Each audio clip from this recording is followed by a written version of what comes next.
Morning, everybody. Good morning. Good Monday morning.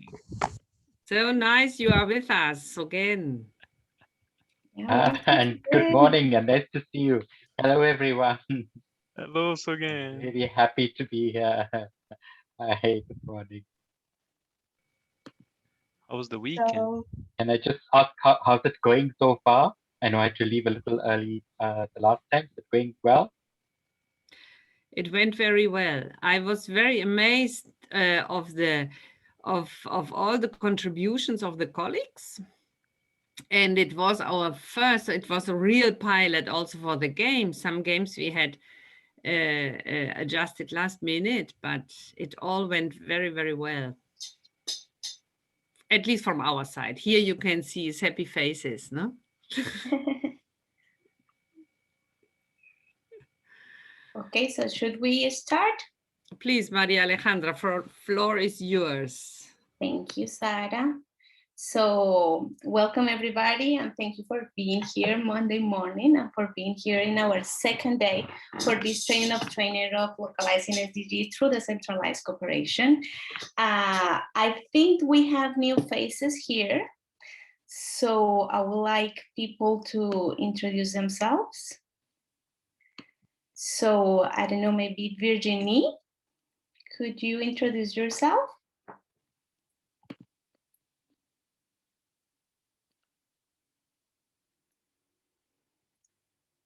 So maybe she's adjusting. So maybe let's start with Juan Carlos. Okay.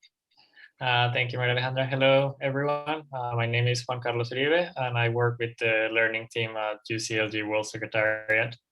Sorry I couldn't join you for the first session. I was on holidays, but I'm glad to be joining today and tomorrow and catching up on all of the learnings you've been having. Great, Juan Carlos. Thank you. So we have Stan also from VNG and from CIB. So maybe you can introduce yourself, Stan. Yes, of course, Maria. Good morning, everyone. It's great to join this session and to start the work week with all of you together. I also couldn't, unfortunately, join the first session. Really looking forward, and yeah, together with Matthijs Kuppe, we are running the CIB Secretariat. Of course, until about 2 weeks ago, we had Jesse on board. Jesse Post, I think, all quite familiar to you. So now together with Matthijs, and again, looking forward to the session. Thank you. Great, Stan. Thank you for coming. So maybe now we can have Bella introducing herself. Bella from Platforma. Yes, good morning. Very nice to see you, to see you. So unfortunately, Stan, I couldn't join you in last session, but I am happy to be with you right now. As you know me, I'm working on Eastern Partnership and Statutory Affairs at Platforma. Yes, I would be happy to help as well in the parallel sessions, as I understood from the agenda with Boris. Thank you. Great, thank you. So maybe Virginie now, maybe she has a connection ready. Hi, Virginie. Hi, Maria. So I'm Virginie Rouquette. I work in Cité France with Simone Giovetti that maybe you know. I couldn't join for the first session, and unluckily I can be with you tomorrow, but I'm happy to be there to hear what you have to share with us concerning SDG. Great, Virginie, thank you for being here. So is there anybody else that maybe I'm missing that is coming today but hasn't introduced themselves? So yes. Eva. So is there a person? Sorry, I cannot see it. Can you hear me? Hi, Eva. Eva, okay. Eva came late last time. Okay. It's true, Eva. Please introduce yourself. Okay, this is Eva. I'm policy advisor on climate and energy at CMR. So I'm colleagues of Platforma team. Hi, Eva, welcome. I know you came a little bit late last time, but you came for the beginning. So just let's start the session, and thank you all for being here. As you know, there is this we are in day 2 of this trainer of trainers, and last day we had a more theoretical part when we came to the concept of decentralized cooperation, and also advance on the common narrative, on how to build this common narrative between decentralized cooperation and the SDGs. So for today's session, what we're going to be doing is that we're going to be having, the first session is going to be kind of theoretical, and the second session is going to be the first hands-on session that we have. So for the first session, we're going to be seeing how decentralized cooperation is doing. So what are the practices, what are the typologies, flows, methodologies that we actually use, that you guys actually use in your practices. And in the second part, we're gonna see how can we design a DC that has an impact. So in that part, we're gonna be seeing 3 parts, which are how to design a policy, how to design a project, and actually how to design how to use and how to mobilize funds, which are 3 essential things for our bicycle, the analogy that we are using for developing this module. So for the agenda of today, I already told you what we're doing. So now let's start with chapter 3 on how decentralized cooperation really works in practice.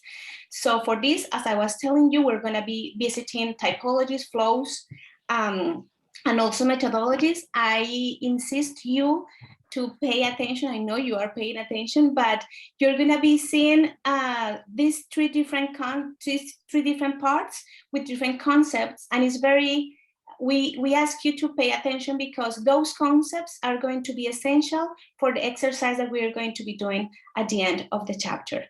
So with that being said, the analogy of the bike, as you can see, now we're talking about territory and we are talking about the gears. So the gears is the one that also give us a stability and give us how to go in our ride. So with no further words, I'm going to be introducing our first lecturer, Amandine, from Platforma, who is going to guide us a little bit in the different typologies of decentralized cooperation. So welcome, Amandine, the floor is yours. Thank you. Hello, good morning. I don't know if you're hearing me well. Yes, is it working well? Very good. So very nice to see you all. So I am delighted to be here this morning with these 10 minutes to unpack DC typologies on a Monday morning. What a challenge. So as Boris mentioned last week, over time, the nature and the form of decentralized cooperation have changed. Previously, you know that the decentralized cooperation was centered more around transfer of aid from north to south and was mostly known as vertical partnerships. Today, it involves a complex variety of horizontal partnerships as well. So they are reflected in the Agenda 2030's principle of universality. Progressively, more recognition was given to partners in less capacitated context and limited resources. The table you see now is an abstract of one Platforma study, which I recommend the reading, by the way. And I take the opportunity to refer to the workbook, the ToT guide, where a few interesting links are quoted, including this study, the OECD study, and an interview of Agustí Fernández de Losada, and they are really relevant and they are complementary and useful to explore a bit further the topic of this morning. Coming back to this table, it summarizes the main types of decentralized cooperation, their related modalities, their most significant emerging flows, and the types of methodologies that are involved. This is, as Maria Alejandra presented, this is important to understand this typology. So if you have any question, please don't hesitate to ask. I hope I will be clear. So I will focus this morning on three main types of cooperation, which will be described, we will describe a bit further. So the first one, the direct cooperation. The second one will be the indirect and delegated cooperation. And the third one, development, education, and awareness raising. As for the first one, the direct cooperation, the basic definition is a partnership between local and regional governments, wherein resources, expertise, knowledge, and experience flow between territories in multiple directions between multiple actors. So originally it was north to south vertical partnerships, as I mentioned already, and today the flows are going in multiple directions, and this is the most common type of decentralized cooperation. It goes with different modalities that can be identified. The most commonly used by local and regional governments are the fourth following. So first, the vertical modality. It involves bilateral or multilateral relations. It refers traditionally to rich north, poor south transfer of aid. And it has been a move toward more horizontal approaches owing to their higher levels of ownerships. The second modality would be the territorial partnership one. This one refers to the creation of structured bilateral and multilateral horizontal relationships between local and regional governments. It also reflects the Busan principles of aid effectiveness that we described last week. And it fosters exchange of knowledge, expertise, shared innovation, and it focuses on reinforcing local strategies. The third modality would be the one going through local government agencies for international cooperation. This strengthens operational capacity through peer-to-peer learning, and it ensures as well more effective public policies and fosters innovation based on local knowledge. And the last one, which will both for Platforma and UCLG not be the least one, is the network modality. The network modality emerged as a way to support decentralized cooperation by bringing together local and regional governments, their associations, and or multiple other multilateral stakeholders. The networks provide trainings, mutual learning, exchanges, as well as advocacy to create enabling environments for local and regional governance. Then we will go to the second type of, decentralized cooperation, the indirect cooperation. The indirect cooperation involves local and regional governments encouraging actions and development cooperation of other actors. It is structured around geographic or thematic priorities and it involves co-financing schemes. As for the modality, local and regional governments provide support to local NGOs through calls for proposals, for instance. And one key characteristic is the local associative fabric represented by NGOs, and that is committed, mobilized, and strengthened, contributing to development and greater social cohesion at local level. Some local and regional governments, especially large cities and stronger regions in federal countries, also use what we call delegated cooperation. Delegated cooperation is it's a second type of modality, and it's a bilateral agreement managed by a third actor or with organizations or agencies like the ones of the United Nations. The last point, the last type of decentralized cooperation would be the development, education, and awareness raising one. So decentralized cooperation's aims and funds are also used by these initiatives of development education and awareness raising that we also call global citizenship education now.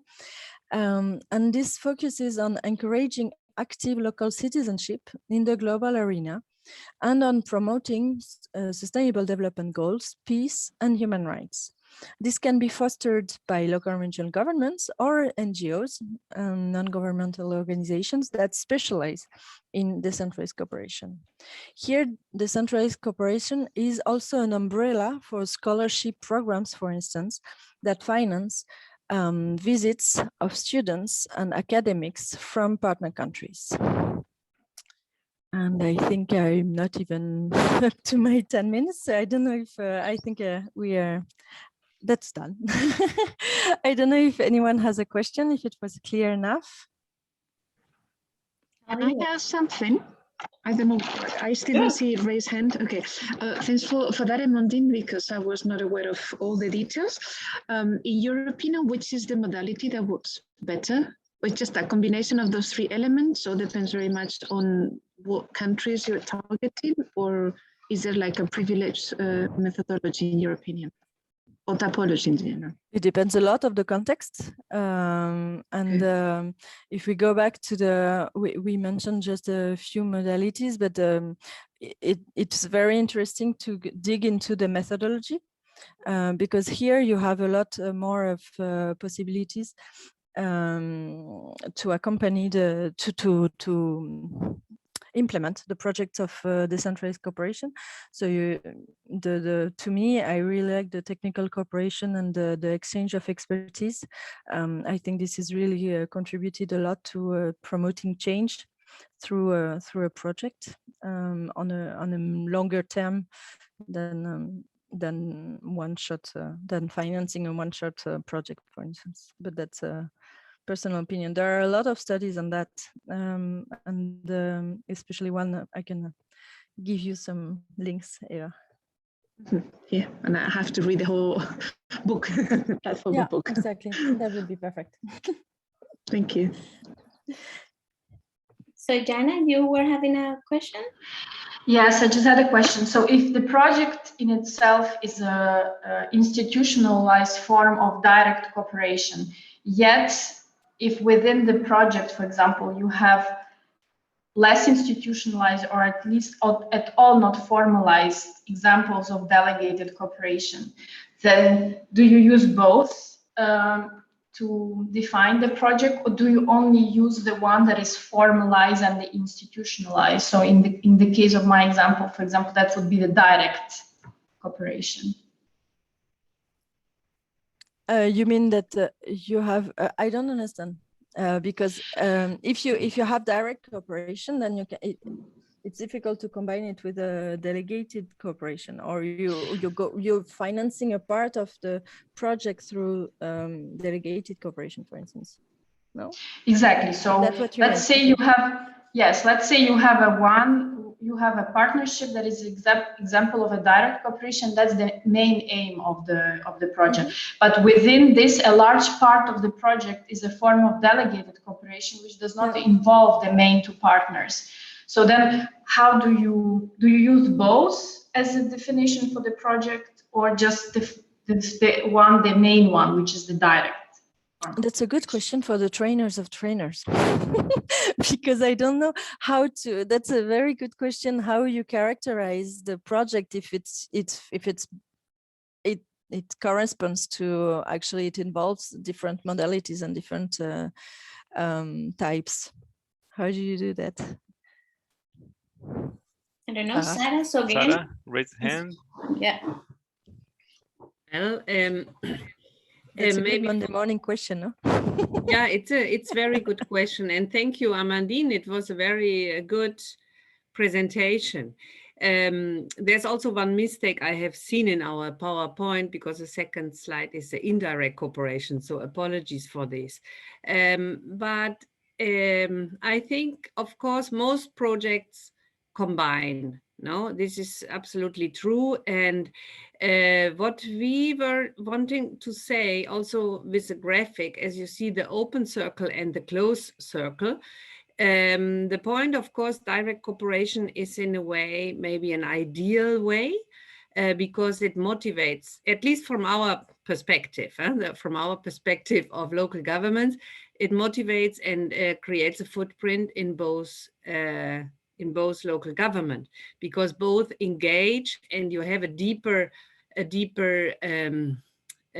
commitment maybe than the indirect cooperation, which is funding and more product oriented. But of course, as we all know, it's often not possible for cities. And if you exactly know what you need, then of course you look for a consultant helping out. And anyhow, sometimes this consultant then gets an agency and then they start presenting projects. So there is this point of awareness for local governments. We think they should keep, because if it's too close, the circle, you also lose control and you only convert into a financer, which is not bad. But of course, you might lose an opportunity of more engagement on both sides. So that would be from my part. Thank you. Thank you. Boris also raised Thank hand, you. and I believe another person raised hand. But Boris, go ahead. And I just, before Boris commenting, just to comment that in reality, sometimes the same case can be typified as one typology or another, depending on what are you looking at, right? And the cases change with time. But Boris, go ahead. Good morning. I also think that there sometimes might not be a clear distinction. It depends on what kind of mix is in the multi-stakeholder element or in the let's say, multi-cooperation element in a particular, let's say, soup of cooperation. So maybe these categories are not mutually completely exclusive. But also sometimes it depends what is kind of the type of change that is sought. Sometimes the change is more in the municipality, in the government, in more in the let's say in the way the civil service works. Sometimes it's more towards what happens in the locality, what's happened in let's say in the environment, what happens in the community. So these could be also type of distinctions, especially for us, if we underline, for example, capacity building for local governments or for local government associations, much less designing a concrete impact on the ground, on the citizen, for example, in environment or waste or whatever that means as a topic. So again, I believe you raised hand too. Thank you, Boris. Thank you, sir. Sure, thanks very much. So I just wanted to share something quickly. So having worked in the field for many, many years, the truth of the matter is that as busy practitioners, we didn't know what type of cooperation we're doing, what the modality, what the flow, what the method. We knew we're involved in city-to-city learning. And I think this is important because it is sometimes a bit tricky, it's complicated as well. But the purpose of the table is for us to understand that there are different types, there are different modalities, they work in different ways. And as trainers, we need to be sensitized of the complexity. So we don't necessarily need to stress for a busy city practitioner or a mayor that, okay, we are choosing a south-south flow, we're using the territorial partnership, we will be using technical. I think maybe just for us not to stress about that, but for us as trainers to be aware that these are the different elements. So I thought maybe it would be useful just to share that. Thank you. Thank you so again, Boris. I think you want to add something? Thank you very much. No, let's go on. Fernando, if I may, I would like to add one point on the last part on awareness raising and student exchange.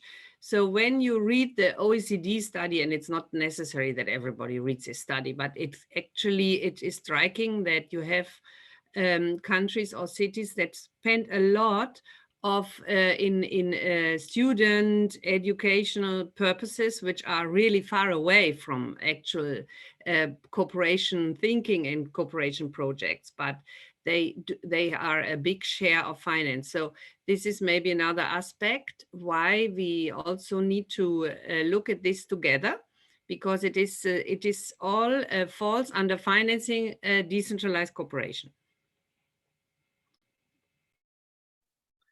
Thank you, Sarah. Thank you, Amandine. Thank you, Sugen. Thank you, Boris. I wanted just to thank you because the notes for the preparation and the guide in itself are extremely well done. So thank you very much for that. Great, thank you, Amandine. You're done for the next training. Like you're set. And yes, I think that's the idea of the module, that everyone can like choose their own tool and their own part, and then do their own training for adapting to the different publics. And this is a great training because of we have a great public here too, right? But depending on the public, we have to adapt, and I think the module also has this capacity of to be adaptable to different realities, and then we can play a little bit with that. But going to the next part, I will do the next part of explain a little bit these different flows, this new flows of decentralized cooperation, South-South, triangular, and all these different designs. But as again mentioned before, the reality is a little bit more messy than that, and will, according to my own experience, I will try to think about how this happened, at least in my experience, and what we tried to describe the mechanism on the module. So thinking about the principles of SDGs, imagine here that you are a mayor, for instance, and that you have a lot of popular demands in several areas: waste management, sanitation, education, health, but you have like a limited budget to accomplish all that. What you're gonna do? Like, you can make promises, you can lie, you can spend all the money that you have in a big infrastructure work that everyone can see, while everyone is still knocking on the city hall doors. Or you can open the doors of the city hall, ask the people to get in, you can explain the budget to the population and let they decide what they are do first with the money that you already have. You already know this experience of participatory budget.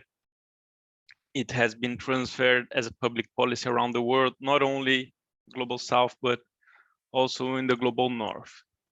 And I will use that because I think it's a way to see the things, and the public policy is very similar to the decentralized cooperation among South local governments.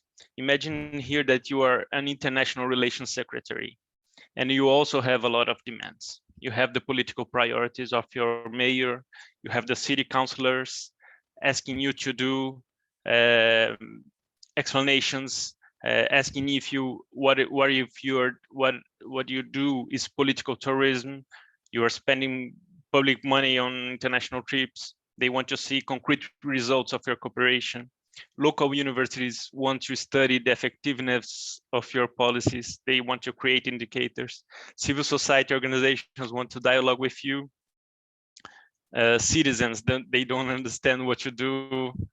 Also during the participatory budget plenaries, all the secretaries of your municipality want your help to funding, to find good practices, partnerships. If you do this with one, all the secretaries also want your help with that. So what you're gonna do? You will look for the first opportunity to international funding for anything, no matter what, just to justify the importance of your and the existence of your area. Or you're gonna make the people that are demanding to participate and do what you can do with what you have. So we already seen with Jean-Baptiste, Boris, Sarah, Pablo, and Amandine told us. This is a process that is a very complex and historical process that is leading us to these SDGs conceptions to make of decentralized, to the making of decentralized cooperations. But I would like to also to stress here the importance of local governments, associations, and networks. That they are great spaces of participation and sharing know-how. So the example that we have given on the module is from the Mercocidades network that I participated a lot, which is basically a network of decentralized cooperation of cities from South America. Of course, there's a strong heritage here from the Urbao project with Barcelona and the Observatory of Decentralized Cooperation. But the Mercocidades network, they gather the cities once a year to decide what are the main topics of cooperation, and the cities themselves, they organize themselves to do this decentralized cooperation. A city is chosen to be the coordinator in one topic. There are more than 20 thematic units of decentralized cooperation, and the coordination of the city that coordinates this topic during that year, they is responsible to organize themselves to meet and to share the public policies. So a lot of common projects, decentralized cooperation, they were developed and they are developed this way. And I have here a lot of examples to give you if we have more time in the future. But just to think that this is the logic that goes with the South-South cooperation. You do cooperation with another global South city, considering the resources that you have and the twinning cities sometimes, or the partnerships that you are able to do, and the local governance associations, they have this great importance. And you do the same thing and the same logic with also the global North partners that you have. So I was thinking here about one partnership that was born from the experiences, for instance, that a city that I worked with in Brazil, that we already knew a city from France, for instance, because of a twinning that we have from the local periphery forum that is inspired the same group in UCLG, Guarulhos with Nanterre, for instance. And then this led us to participate on the dialogue with Brazil and French cities, and that led us to know the experience of Seine-Saint-Denis department on water treatment and sanitation.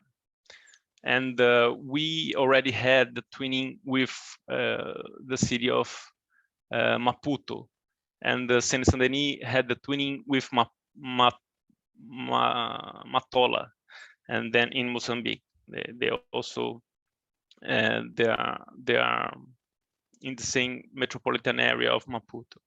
And then from this partnership of the local periphery cities with Nanterre, and then with Seine-Saint-Denis in water management, and their partnership with Mozambican cities, and from what we had with Mozambican cities in UCLG too, in other areas, we started to think of a common cooperation of these 4 cities, and that created a cooperation in another topic, and in solid waste treatment in the metropolitan area of Maputo and Matola. This led in the future to another project of triangular cooperation with UCLG in several other areas. So I'm just giving here some examples that in reality sometimes the typologies, they are built in a richer and very complex way. But I believe the South-South cooperation has this capacity and this innovative way of doing decentralized cooperation, which is very aligned to the SDGs principles, and very sometimes in a very horizontal way, and can inspire us to do also different possibilities of decentralized cooperation. I don't know if I have that many time, but we can also discuss further in the future. So I will give the word here now to Ana Tapia from the Observatory of Decentralized Cooperation, which I mentioned before, and she will give us the next lecture here. And Ana, the floor is yours, my friend. Thank you, Fernando. Sorry, the sun is. Good morning, everyone. After the previous interesting intervention, I'm going to talk about the methodologies and ways in which to engage in decentralized cooperation to promote SDGs.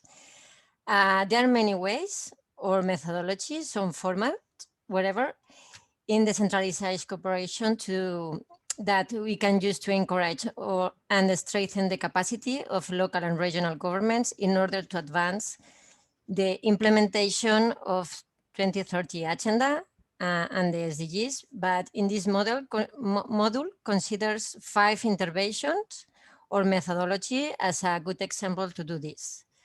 The first one, the aid funding. The main purpose of this way of cooperation is a financial transfer, because some local and regional governments, especially in Europe, have a budget reserved to allocate on development cooperation or to solidarity. And it is true that financial cooperation can be applied to the different way, at least in all the typologies, but usually when we are talking about the aid funding, it is when the local government act simply as a donor without any involvement in the project. For example, financing basic needs for a very poor community or town, or maybe in case of humanitarian emergency after a disaster, natural disaster. And the other methodology would be a technical cooperation. Is considered one of the best mechanisms for exchanging knowledge and experiences among local governments. The main objective of this cooperation is strengthen technical capacity of governments and provide necessary tools to improve internal organization, management, and overall better quality of services to citizens. The technical cooperation focus on the human dimension, because it's the technical staff who has the knowledge to carry out the policy and implement a project. So one partner receives technical support from the other partner to help them implement a specific action or activity. The key of this cooperation is to have well-defined interaction framework and to have the same interest in or thinking in solving in the same way a problem. This cooperation also facilitates transversal work or cross-cutting work within organization, because the different departments must be work together. And this cooperation is very useful to advance in the implementation of global agendas. For example, including the SDGs in the budget or in the territorial plan, or defining strategy, defining communication strategy or something like this. There is many examples of this, but there is good examples carried out by NALAC, the National Association of Local Authorities of Ghana, The NALAC, together with the other partners, such as Commonwealth Local Government Forum, have been working in a program to help align plans to local economic development and the SDGs targets, exactly the SDG 11. And this program addressed to women and vulnerable groups focus on different areas, tourists, fish processing, and so on. And another very good mechanism is the platform for exchange of experiences and knowledge. All of you know very good these mechanisms. Because the exchange of experiences and knowledge have become one of the main objectives and of the local and regional networks. Most of them have designed specific platforms to promote these exchanges as forums, seminars, workshops, and even this year in the pandemic.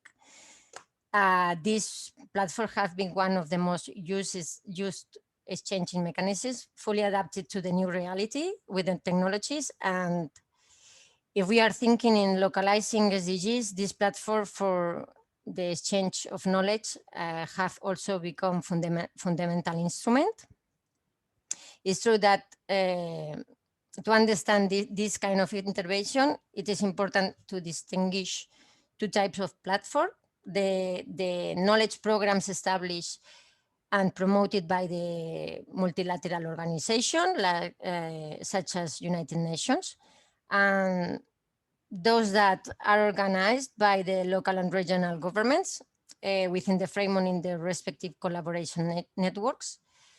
And a good example with this kind of platform, it would be the Guangzhou International Award for Urban Innovation, promoted by City of Guangzhou together with Metropolis and UCLG.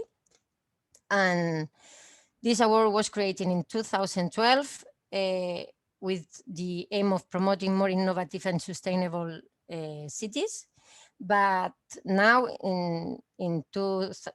since 2020, this platform has become a good platform to share innovative practices related to the implementation of the SDGs at local level. And another mechanism is the learning and benchmarking. One example is this model.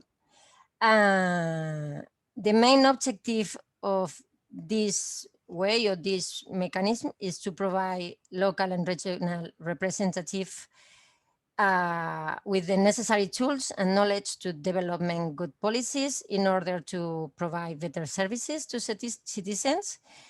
Traditionally, these trainings has focused on development relevant skills on the ordinary management competencies for governments, such as leadership, strategic planning, management, but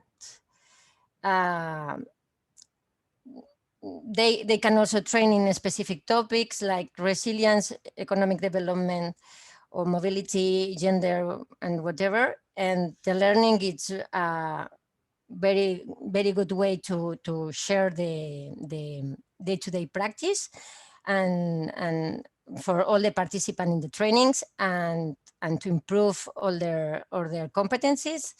And it's a very good opportunity to share experience and to start in with their bilateral relationships and working networkings too.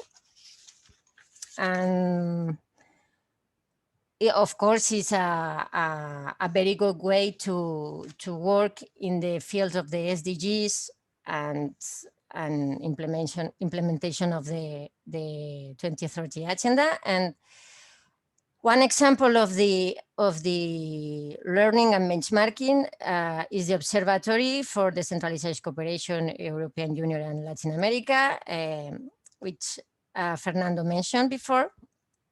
The observatory was created in 2005 by Diputación de Barcelona, Intendencia de Montevideo, and other European partners within the framework of the Urbal program.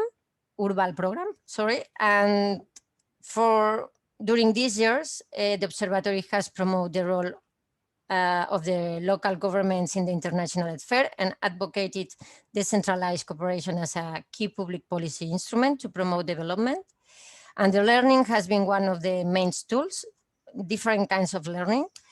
And of course, the observatory has evolved and adapted to the new challenges. And now the implementation of the global agendas is one of the main areas of work, and especially through the learning.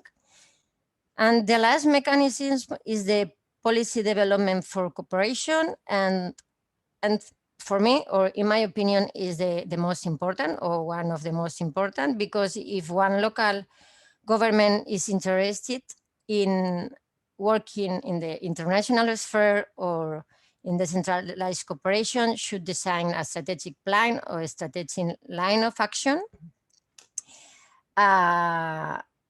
because this ensure the coordination between the policies and coherence and the sustainability of the actions, and facilitates the good dialogue between the different departments within the organization. And for the implementation, the global areas is the same. The ideal will be to define a strategic plan with the development cooperation or with the centralized cooperation, aligning with the SDGs before that they start to work, but this is very difficult for a lot of governments, and sometimes they are not prepared. And in this sense, the ALAS project has done a lot of work around the strategic plans of international action, and Diputación de Barcelona too, supporting the municipalities in this kind of work. And I think this is all. If you have some question or something, I don't know if you can understand everything, because yeah, sure. No, it was great, and thank you very much. You're welcome, Fernando. I think today we are here among all those superstars of decentralized cooperation. We have here Cités Unifrance, Platforma, Observatory of Decentralized Cooperation, Diputación de Barcelona, and it's very good to hear from you that you also have collaborated a lot for the module and for the collective building of this module, and we are very happy to have you all here to also participate since the beginning on the training of new trainers, and we count on you on continue doing that.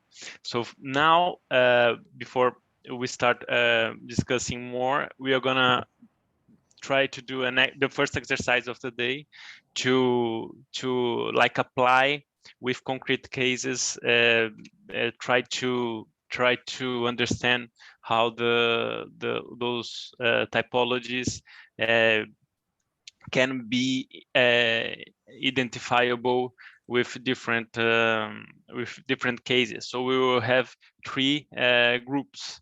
The first group will analyze the project of resilient cities, and will be facilitated by Sarah of the learning team. And the second group will study a case of water and sanitation, and will be facilitated by Boris of Platforma.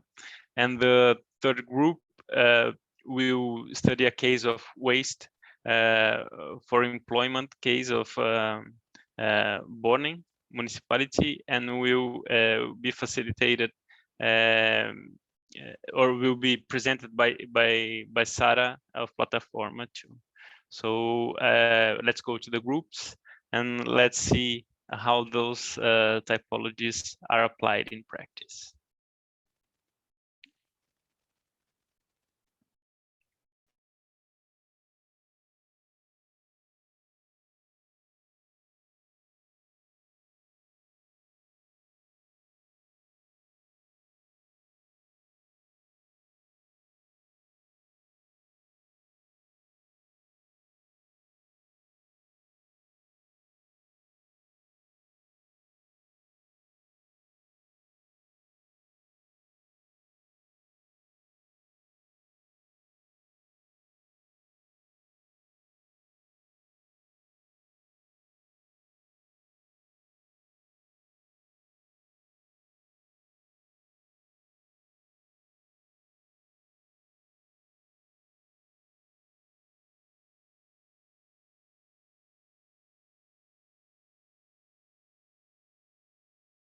Thank you very much, everyone.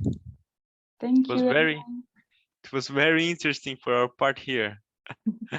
Very curious to know about the other groups. And yeah, in our group also, it was very interesting. Sorry, we could not say thank you, everybody, but very rich contributions. great. So I will ask each one of each group to present very briefly the discussions there. I think Sarah is the facilitator of the first one, right, Sarah?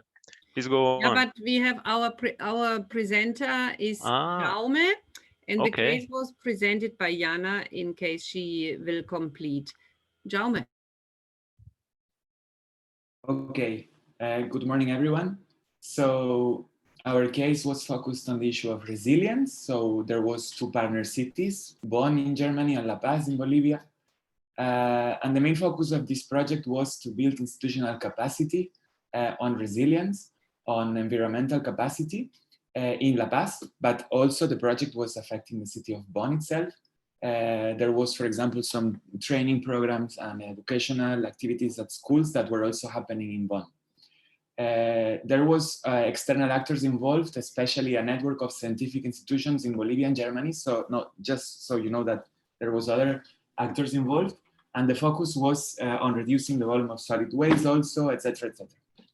Anyway, the type of cooperation that we've identified was mainly direct cooperation because it was a project between these 2 municipalities. But there was also, we thought of the potential of delegated cooperation also because there was this network of academic institutions that might have a role in there. So they might play a delegate role, and also development, education and awareness raising. As I mentioned, there was awareness raising initiatives in both sides of the project. On the modalities, we identified Territorial Partnership as the main one because there was a lot of local actors involved in the place where the project was happening. But of course, because of the reasons that I mentioned before, there was also some potential for campaigning, in terms of education, networking, because both cities said that they were willing to present these project findings in their own networks. We didn't have that much information about funding, so we couldn't know at what extent this was a vertical cooperation. On methodologies, we thought almost in all the possible ones, like aid funding, technical exchange, capacity building, learning. Policy development, we didn't know for sure, but I think that yes, because it involved training decision makers and introducing some changes in policy making at the local level. And on the SDGs, yeah, there are lots of SDGs, 17, 7, 13, 4, 12, as you can see. So Jana, or any colleague, if you want to complement. No, I think you presented everything quite well. Thank you. Great, thank you, Jaume. Thank you, Sarah. Thank you, Jana. Thank group. So let's go to the second one. Boris has facilitated. Please go ahead, Boris. Thank you very much. We have been discussing a project between 2 municipalities in France and Benin, between Orléans and Paracou, which is based actually on a regular 3-year agreement between the 3 cities, which have an annual action plan. So there's a very good structure of the approach, of the partnership approach. What we have identified as a modality is really a territorial partnership, because beyond the topic of the cooperation is really promoting access to water and sanitation and clean water. So it's not only the 2 municipalities and their, let's say, municipal offices, but also a wider set of stakeholders, including local stakeholders, sellers of clean water on the streets, but also general awareness raising of different actors in the field. As a flow, we identified a classical north-south flow in this cooperation, which doesn't mean that there isn't any flow, let's say, of exchange of experience in the mutual interaction. It's just the major flow that exists. And in terms of intervention tools, we have discussed or identified in this project different access, different elements.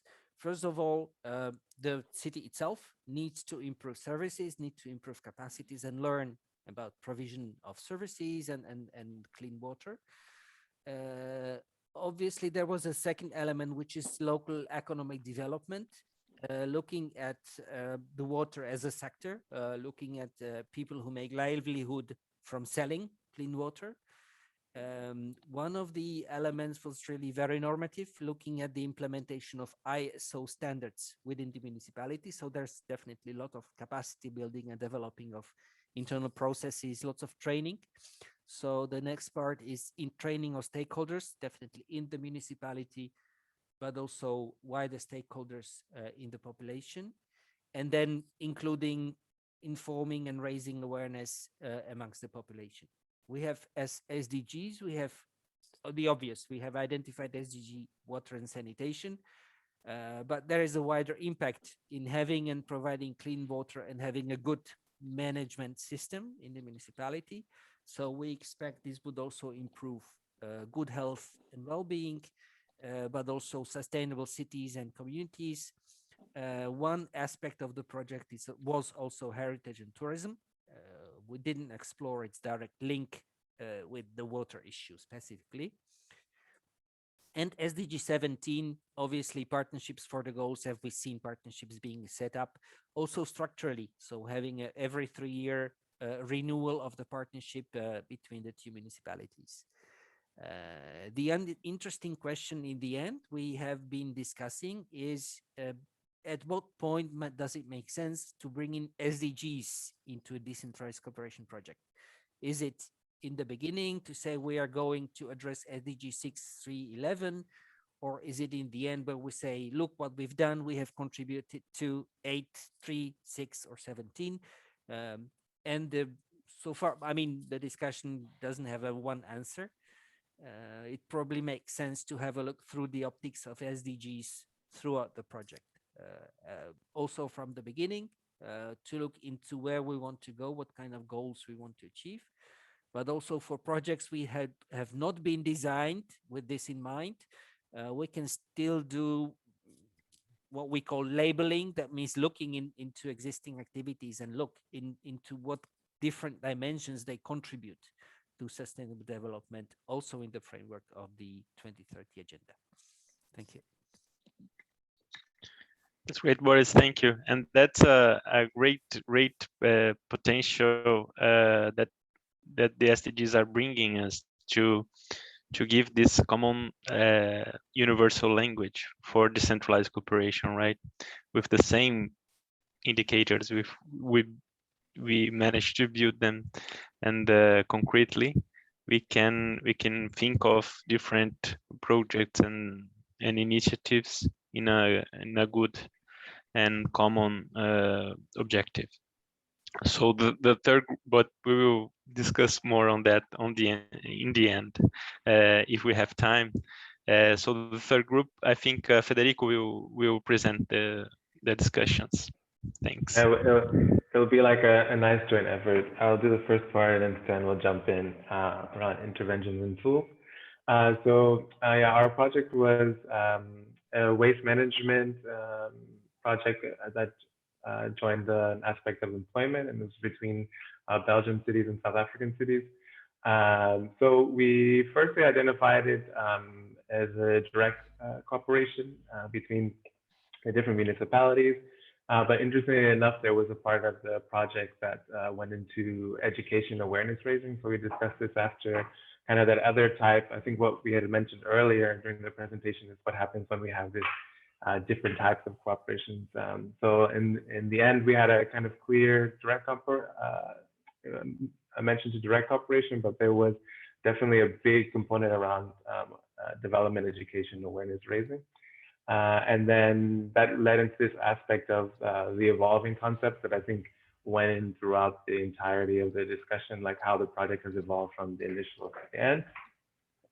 The next part was in terms of the modalities, which we identified the territorial partnerships and the vertical. And there was a lot of connection with several different stakeholders, although it wasn't clearly the initial part of the discussion, there was definitely a kind of let's go back to evolving again between not only municipalities but other stakeholders like local enterprises and in universities. And then we went into the flows, which initially the first thing that jumped out is that north to south, but the project evolved, including more Belgian municipalities and South African municipalities working together. So there could lead into that whole aspect of south-south and north-south cooperation. So I'll get it to Stan now for the interventions and the SDGs. Great. Yeah, shall I take over for the last part? Yeah, thanks. Well, first of all, I thought it was a great exercise. And Sarah, of course, as always, greatly moderated the exercise. So, so super interesting. Also really made me reflect on a project I'm working on myself in Ukraine, USAID project. I think it's really useful to kind of think of the concept and the ways you're trying to make as much impact as possible. So with regard to the interventions, it's really focused in the core, I think, to awareness raising. So there's a lot of waste being buried and burned. So there's quite a strong component on awareness raising, and of course connected with learning. Also platforms for exchange. So both the associations were involved as well, the VVSG and SALGA, and different municipalities in both countries. So that was quite strong there as well. And I think the relevance to the SDGs in the core, it's really about the employment and waste management. So that's the last two SDGs mentioned there. So the 8 and 13, but of course also 17 with regard to partnerships. And yeah, I think, of course, the whole SDG agenda has something relevant to offer. So to a certain extent, there are just a lot of goals we can connect with. But I think those were yeah, pretty strong link to the thematic angle of the project. And maybe also just interesting to reflect and discuss that the modalities and type of corporations and type of intervention, it also kind of evolves during in the specific phases of the project. So one also kind of builds on the previous one. I think it was also quite interesting to discuss. I think that's about it. Great, Stan. I think this exercise is awesome to make people understand where they are on this all this discussion. For instance, if you are doing the next training, I don't know, in Australia, you can ask them to present as an example, for this case, a case of decentralized cooperation in Australia with someone else, or an inspiring case that can create a good discussion to inspire their own reality. So I believe this exercise can be adaptable according to the public that you are working with, and then you ask the public to present their case, and then you go from the theoretical discussion to a more concrete case. And this also prepares, as Simone was mentioning and Boris was mentioning, the next step to the module that we're going to discuss on the second part of today, that is even more concrete, that from the theory and the examples you will craft your own decentralized cooperation SDG linked and project. So that's a little bit the next step and I believe this exercise give us the tools to go to the next phase. So we are on time, and now we are gonna have a 10-minute break for us to rest a little bit, go to the bathroom, sip a coffee, and then we are back in 10 minutes, 9 minutes. So thank you very much, everyone, and we'll continue in 10 minutes. Thanks. Thank you very much. See you.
Hello, Fernando.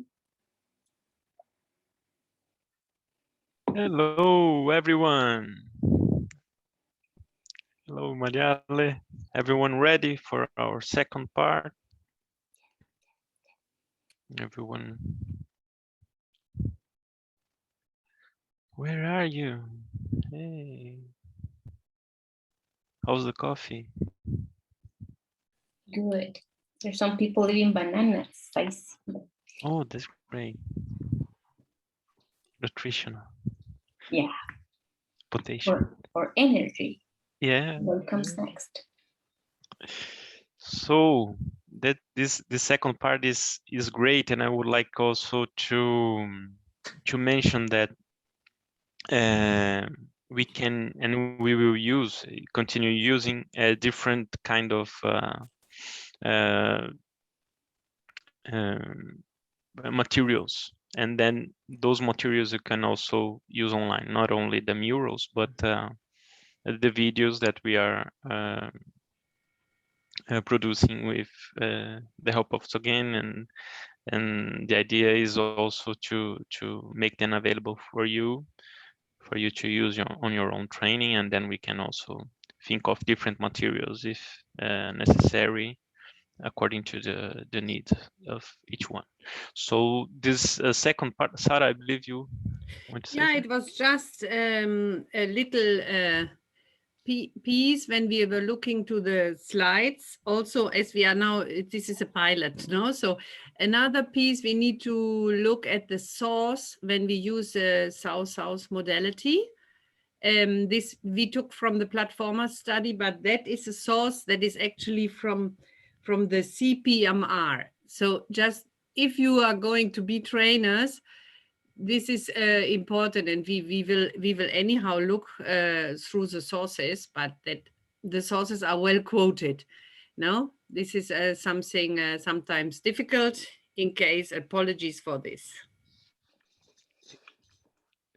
Thank you. So the second part is as I said, more a concrete part that we will think about. If the previous one, please, the slide. Thank you.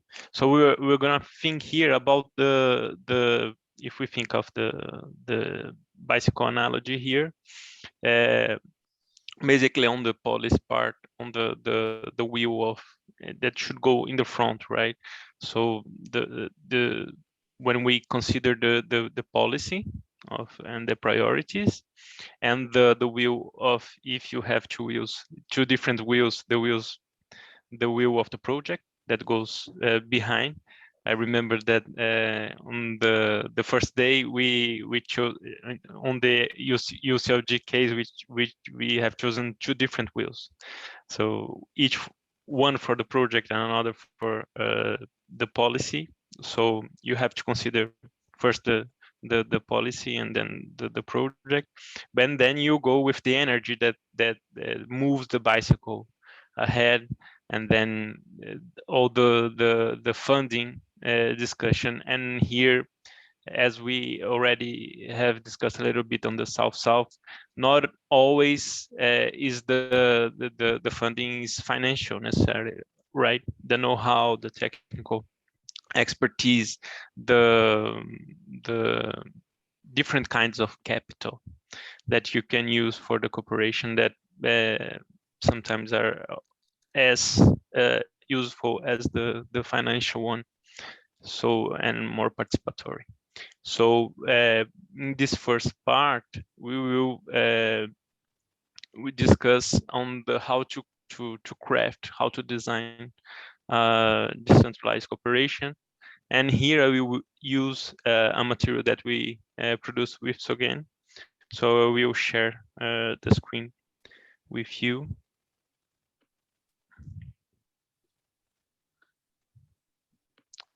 And we will go with the virtual the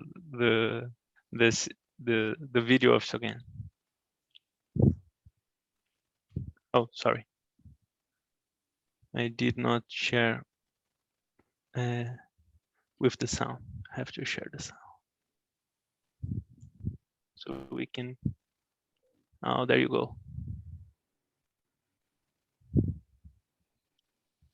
In this lecture, we learn how to craft an effective policy for our local and regional government that's linked to the SDGs. Before we do this, however, let's take a minute to remind ourselves of the importance of policy. You know, there can be no doubt that having a policy framework to guide decentralized cooperation is really a key tool for local and regional governments, and it can be a driver for SDG implementation. A DC policy can holistically define goals and visions, allocate resources, and outline the processes necessary for achieving defined objectives. Simultaneously, too, it can ensure that actions align with national SDG strategies. Co-creating an integrated DC policy also increases buy-in from important stakeholders, and it also articulates each stakeholder's role in making DC and its impacts a lasting reality. Finally, a DC policy can outline the M&E frameworks in order for LRGs to measure how they're progressing in order to achieve their objectives. Okay, so let's turn our attention now to the 6 steps to achieve such a policy. Step 1, the preamble. This introductory section does 3 key things. It tells the reader why LRGs are indeed international actors. It briefly reminds us of the local and the global relationships. And thirdly, it explains in a nutshell what decentralized cooperation policy is all about. Step 2, the purpose. I think this is a really important section because it explains exactly why you've taken the time out to draft policy for decentralized cooperation and why it should be linked to the SDGs. Here, it's important to remind the reader of the transformative opportunity of the SDGs in the territories that we explored in Chapter 2 and the Municipal Movement Global Task Force that calls for leaving no one and leaving no place behind. In this section, it's important to outline the goals and the objectives of the policy. Step 3, the problem statement. Now in this section, the background to the need for this policy must be summarized clearly, concisely, and as transparently as possible. Here, you can cover whatever you think best explains the problem. The problem can be in your territory or in the territory of the partner. The interest and the need for capacity are legitimate, and the shortfall in certain aspects of service provision or the urgent need for specific groups or agendas that the cooperation could address can all be covered in this section.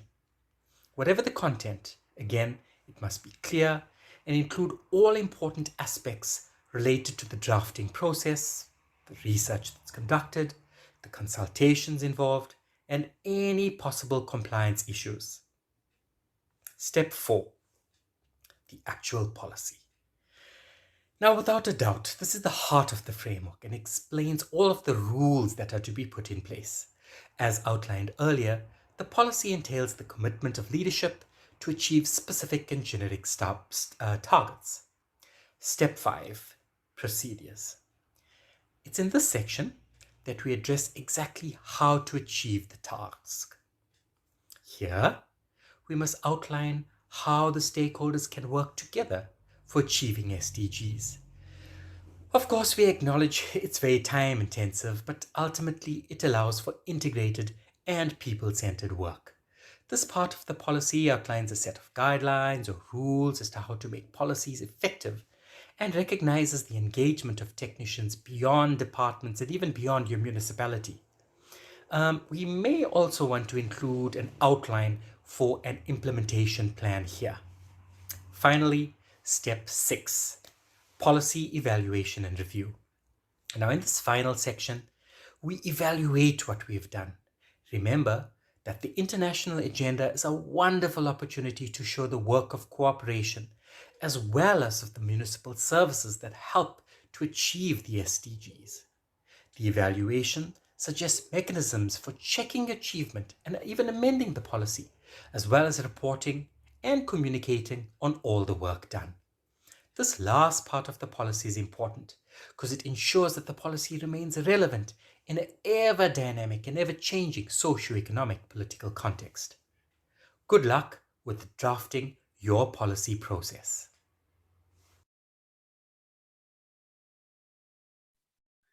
Thanks, Juan Carlos, for sharing the videos again.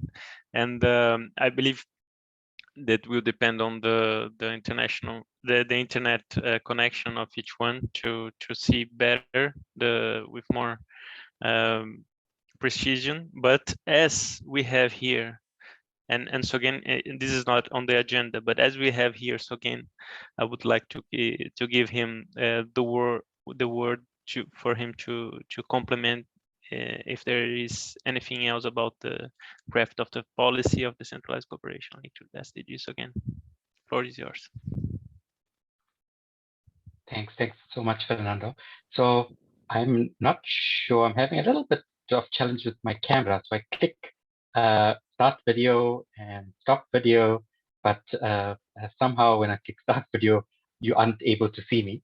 But anyway, I'm sure you can hear me. So just to give you a little bit of background, right? You'll be training practitioners from different settings, different contexts. And one must be careful that we don't necessarily say, well, these are the 6 steps, and this is how you must craft your policy, right?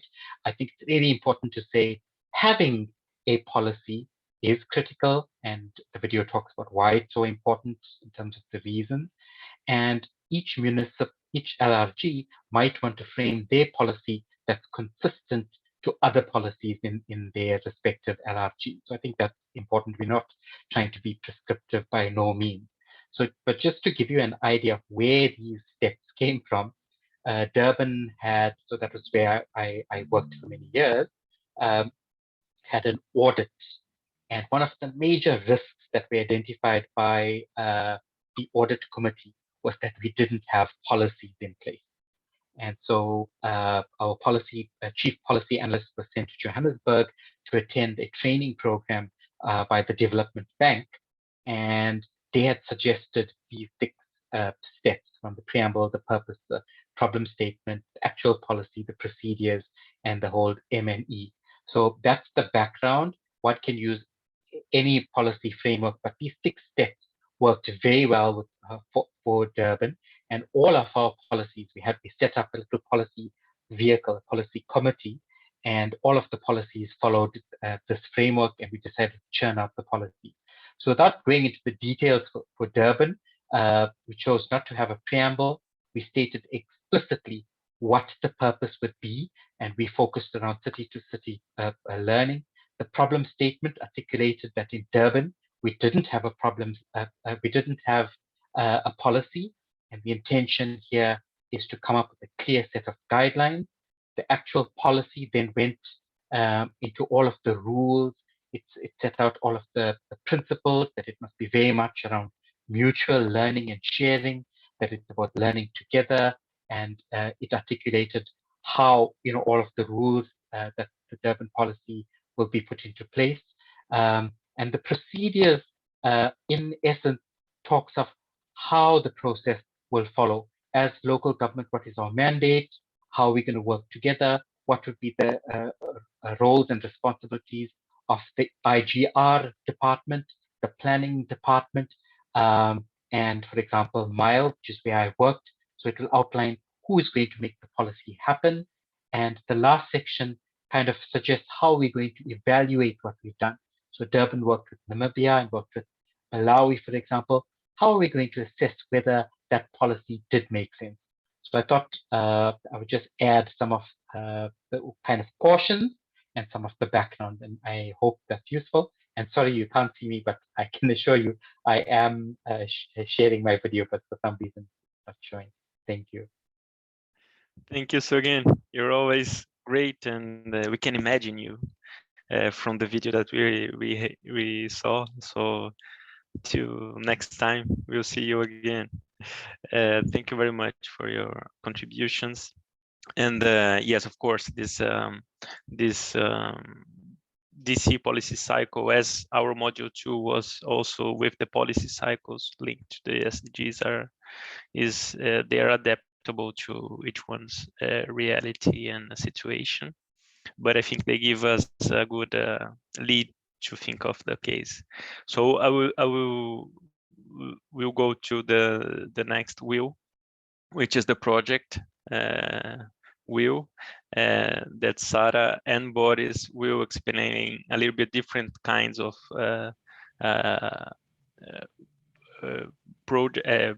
maybe projects and standards and kinds of project link, SDG link projects. Go ahead, Sarah. Thank you very much, Fernando, and thank you also very much, Sogen, for being here. And now we go into this part of how to design an impactful SDG-linked DC project. So this first graphic is relating to the different stages when you design a project, and this is something that is really also makes a difference when we talk about decentralized cooperation, in particular direct cooperation versus a cooperation which is professionally done. No, the main difference with direct cooperation, as we have seen in the exercise this morning, and for example, delivery of World Bank or of a provider, is that the contacts, the embedding in the system, the mobilization of the people, the awareness raising to the civil society, this all takes time, and often this time is not understood as relevant, or it is not budgeted if we talk about cooperation projects. So we have here these 4 phases that are to keep in mind, and actually we also have argued since years as UCLG, when we say how is learning happening, we always talk about the seek, send, share approach. I don't know if some of you might remember, but this actually, the investment of time in preparation and in post-implementation is key, and we cannot do it without.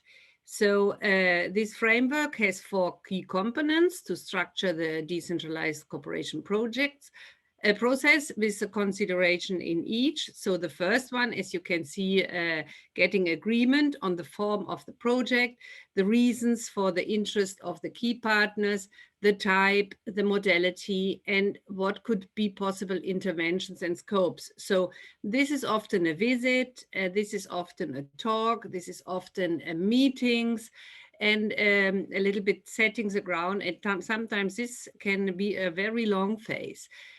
Then we have the preparatory phase, where we say, okay, we want to do something in this and this and this field.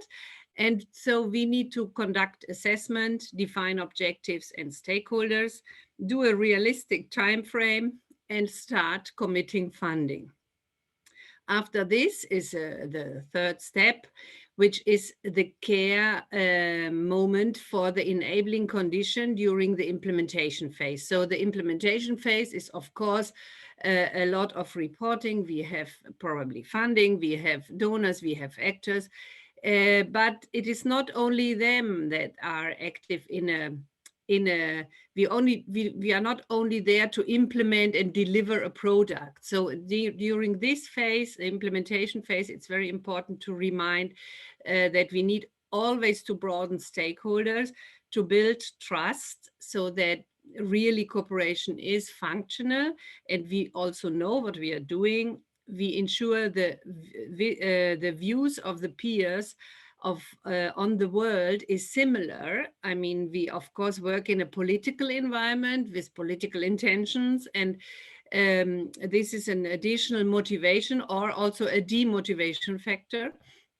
Then the document of all project steps. This is also very important, not only on the result, but what are the steps. So often in the when we look back, we don't understand what have we done during 3 years, but it's important to document all steps, because sometimes steps go fast because former steps have already enabled the environment.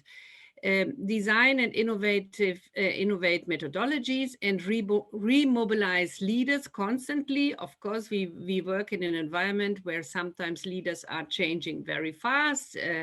Of course, the mandates of the mayors of 4 or 3 years sometimes, or also the replacement or the moving of projects inside the municipalities. Continue.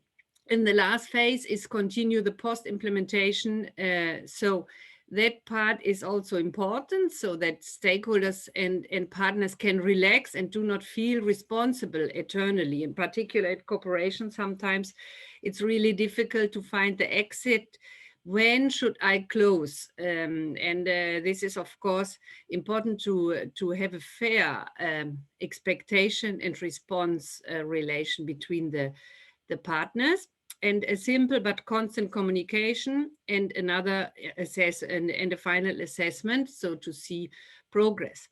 It is important to remember this is all not, these project steps do not happen by chance. We need to count always on the local expertise and leadership, and this working modality, in particular inside local governments, are of great in educational value, because of course we learn to work connected, we learn to work result oriented, and we do a lot of communication, but we also earn a lot of friendship, a lot of relation, a lot of openness, and a lot of view to the world.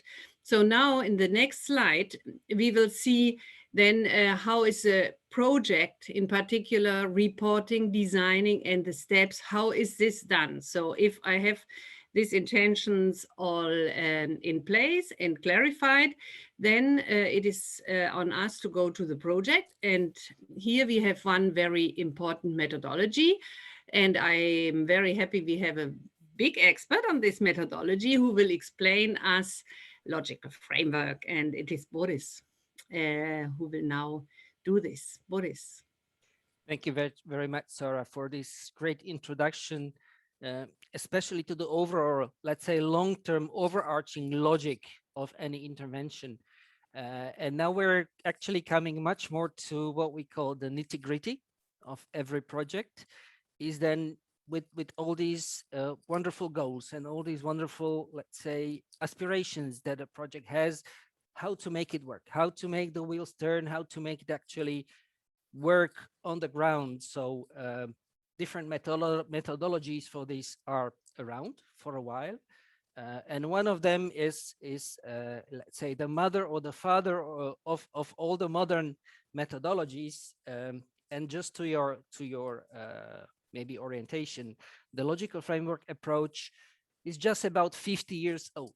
So it was designed specifically in 1969 by the USAID, by Development Agency, as a framework to fit development projects. So this is a framework that is specifically designed to trace and follow development projects. It was fairly tested in, let's say, 1970, 71, in the years to come. And today you can see most of the major agencies, most of the major national cooperation agencies, you name them, they are using logical framework as an approach. So why is this framework interesting and still relevant after 50 years that we use it? The slide doesn't give let's say, a lot of hints about the actual use or the actual interest in this logical framework approach. What you see is a few keywords that are specific to this methodology: objectives, inputs, outputs, indicators, outcomes. Sometimes this brings, not sometimes, very often this brings confusion. To get into the detail, what does it mean to have an output? What does it mean to have an outcome? So this is the, let's say, the key barrier in this methodology, to understand that it is based on a very logical chain of assumptions. It's very simple. If we do this, then that would happen. If that will happen, those people will have something different in their lives. Some kind of important change will happen in the world around us as a consequence of our actions, as a consequence of our intervention. So this logical model is using a set of very simple instruments, which we call the logical. What you see in the slide is today called much more, let's say, the intervention logic. So the logic behind if we bake a cake, then some people can eat it. If they eat it, then they will not be hungry anymore. So it seems very simple, but needs to be constrained, let's say, in the project methodology. The key features, it's very simple. It's oriented towards goals.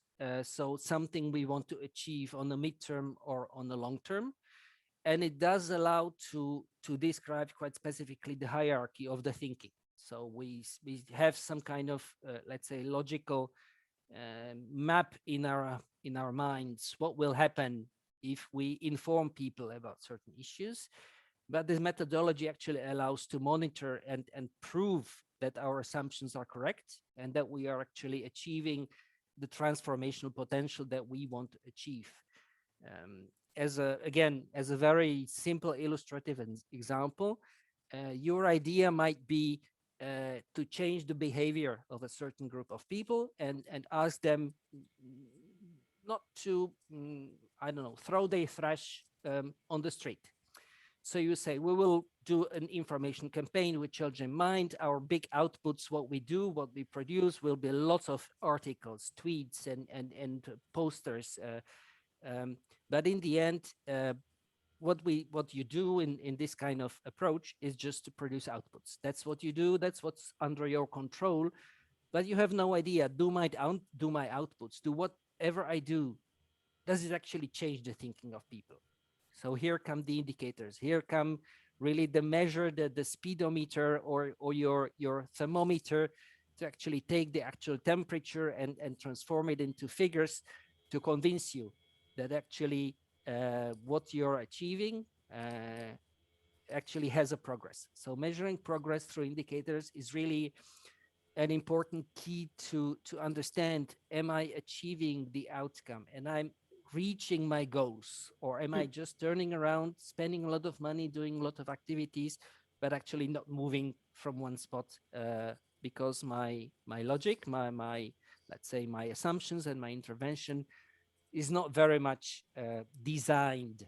So this is really a tool to help this. So it helps to understand the nature of situations. It's widely known. It also promotes clear assigned roles during implementation, because whatever is clearly stated on the paper in terms of responsibilities for certain goals or certain asks or tasks or certain outputs can be very clearly defined in this methodology. It has also certain challenges, this kind of approach.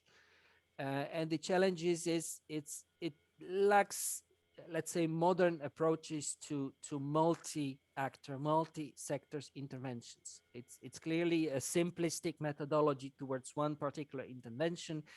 We now understand that the world is much more complex. That's why there are newer methodologies which bring much more weight towards the change that is being made among certain groups. We call it theory of change.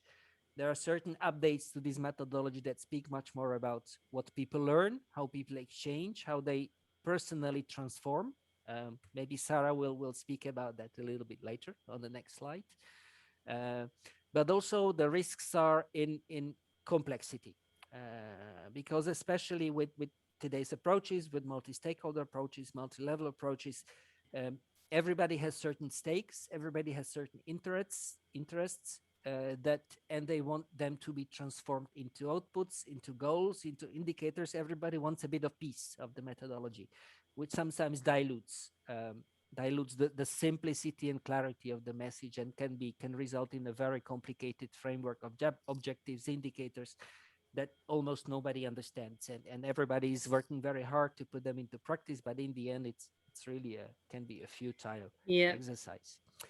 And to conclude, this methodology provides a good approach to link to SDGs, because especially the focus on outcomes and indicators helps to demonstrate the contributions of individual project, let's say project interventions, towards wider set of goals. So your goal is not only sell clean water, as if I use the example from the previous exercise, not only to sell clean water on the streets to citizens, but actually improve access to drinking water to a general proportion of the population. So it tells you, it helps you not to be lost in your particular goal in your community or in your project, but helps you to give you a wider perspective. On a second note, we know that donor funding often goes with modern policy frameworks. So we can very much expect it even in the near future, donors will finance projects that rely on some intervention to achieve sustainable development goals. So SDGs, as let's say, as a conducting topic, not only for implementers, but also for donors. And obviously the wide framework of SDGs, the wide framework of goals and targets and localized targets and individual targets and city targets actually finally orients decentralized cooperation towards concrete and measurable progress, which is very good potential in SDGs linked together with the logical framework approach. Thank you very much, Boris. This was a very convincing input on logical framework. And as you said, I would like to retake it from the point why sometimes logical framework is perceived as narrow. And this is the reason why other methodologies also came up. I think this is also embedded in the time we live in, as Boris also already said. No? So we have experienced a change in management generally. No? So we have quality management, we have total quality management. And of course, these management approaches that have been renewing the way the world of work, we can say, are also influencing the work of cooperation, because it is about a change and feedback, which is only possible if we work more participatory. So this approach is the learning approach, which you see looks like a snake with two balls, like Petit Prince. Snake has eaten two big rings. But the point is, this is a flow methodology, or also that it's based on the theory of change. And you can see in particular here, we have Stan, VNG has been also promoting this a lot in cooperation. And the idea is to build on existing structure and strengths of institutions to work with participation and more exchange between stakeholders. It's key elements and means to increase efficacy and efficiency. It's also an approach seeking to integrate management of different processes within a complex environment, and also to keep a design flexible that changes as a result of peer learning from experience acquired during execution. So there's room for innovative solutions. And definitely this idea is, as you can see in the graphic, you have the different steps: intervention, output, and then after this you go to a premise. So of course you have a project logic. It is similar as in the logical framework. So you come from the intervention to an impact, but you do more rounds of feedback in order to revisit what you are doing, and this allows adaptation. For example, in the environment of a city, typical challenge, change of mayor. And what do I do now? I need to change policy priority. And of course, this is possible if my work methodology is agile. The agile work methodology is also going into or coming a lot now up in European funded projects, in particular research projects. And here with Juan Carlos, we have visited now, or we sometimes help our Latin American partners on a city-to-city project, which is completely designed in this agile workflow. And we can see there's also challenges because there is, for example, the challenge that it is difficult to measure investment and resources. And you have to see that sometimes these review processes take a lot of time, and then instead of an overhead of indicators like in a logical framework, here you have an overhead of communication steps. So of course there is, I think both methodology have the risk always of bureaucratization, and finally, of course, go for progress and performance. But both methodologies, I think, are complementary, and we can say this agile methodology that allows more feedback is probably important to put or to merge in a way, also from donor sides. Of course, for a donor, it's never easy because it means you told me that in 5 years we will have this, and now you bring me that. No, this is a typical reaction. But of course, as we know, the decentralized cooperation is not about this. It is not about I change only the water pipe and I change but I change mentality. We all go together. We create a working environment. There is, of course, a lot of possibility within these change methodologies and learning methodologies to react and to involve more people and to handle the complexity as a strength and not as a challenge. The same as Boris said, this methodology is also very easy to adjust to the SDG and also to transform, so that we can already see when we see, for example, the partnership between Bonn and La Paz, how they organize their VLR processes, for example, that is perfectly adjustable because it is a very open methodology. But of course, I think every methodology has its strengths and weaknesses. What we think is important is to test and think through. And if we compare the two, I would say, while the log frame is very work intensive in the beginning because you design this frame and a complex system with a lot of tables, you all know, this other methodology is also work intensive in order to meet that of consultation processes, because that takes, of course, time, and this is also work. So it depends a little bit in the environment, but for those who manage decentralized cooperation, I think both are extremely relevant methodologies we should know. So now, Jana, is your question immediately related, or no, I think they're coming up question. Let me close this lecture with this last, we go back to our 4 steps. Yeah, so here we are, when you can see, I think these 2 methodologies, we need to visit them also having in mind the 4 times or the 4 motivating sequences I have been speaking in the beginning. And of course, then also who is doing what and who is able to manage. This is, of course, decentralized cooperation should be co-creation and not be managed by one person only. And this is also then requiring different methodologies. So I think there are coming up questions, and maybe we keep it there.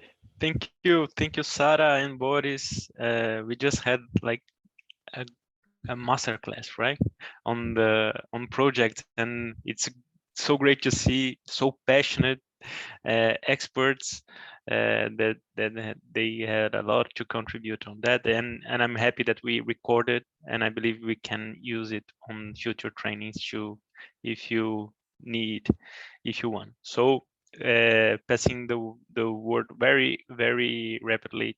We have 5 minutes of questions and answers, and then we will pass to the exercise. So please, the first question or the first comment.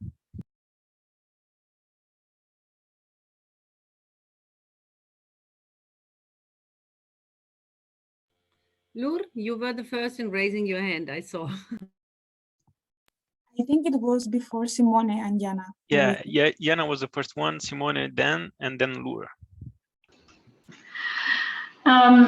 Thank you very much for this very useful presentations to Boris and Sarah. I have a question, but I'm afraid that it's a kind of question that will open a very broader debate. So we don't have to necessarily answer it now or start answering it, but maybe something to think about as we move forward in these exercises. So overall, I think this methodology is super useful. And what I was thinking about was, if the colleagues have experience of actually, because there are a lot of existing projects on the local level that are actually related to SDGs, very closely related, but they are not, they are designed not with necessarily SDGs in mind. And there are a lot of these projects around the world, and there is even no reference to SDGs in the whole design of the project. And so my question to the colleagues, if they have an experience of where there was a project that had no SDGs in mind, but then as a result of some sort of additional external help, the project was reframed, or let's say redesigned, or better aligned sort of with the SDGs. So the SDGs came later, after already the project was initially designed. And then to which extent this framework could also be used in redesigning or adding additional SDG-related elements to the existing projects that had little to do in the view of the, let's say, local authorities with the SDGs to start with. I hope I made myself clear. Thanks, Jana. Simone, and then we can wrap up after the 3 comments. Yeah, just I'm not sure if it's pertinent what I'm saying, but there is another parameter that should be included on the brainstorming, is the where the money is coming from to engage on a project. Who are the donors?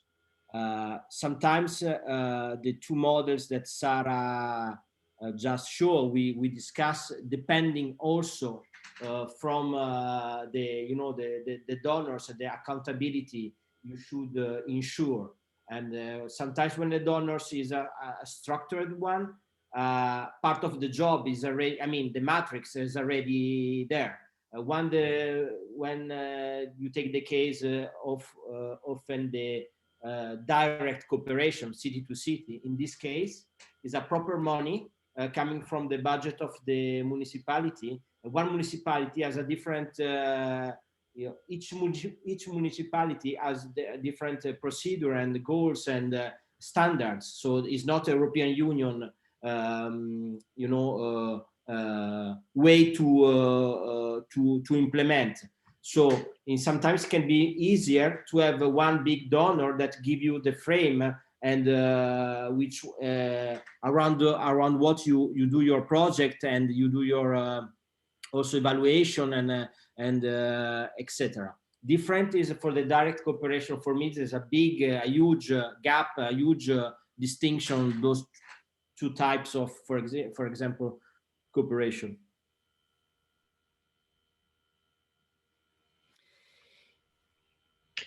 Great, Simone and Lur, and then we comment everything. Thank you. Thank you for the presentation. It was very clear. I don't know if I have a question or just an open, the box of open questions on these models, but I'm going to be short.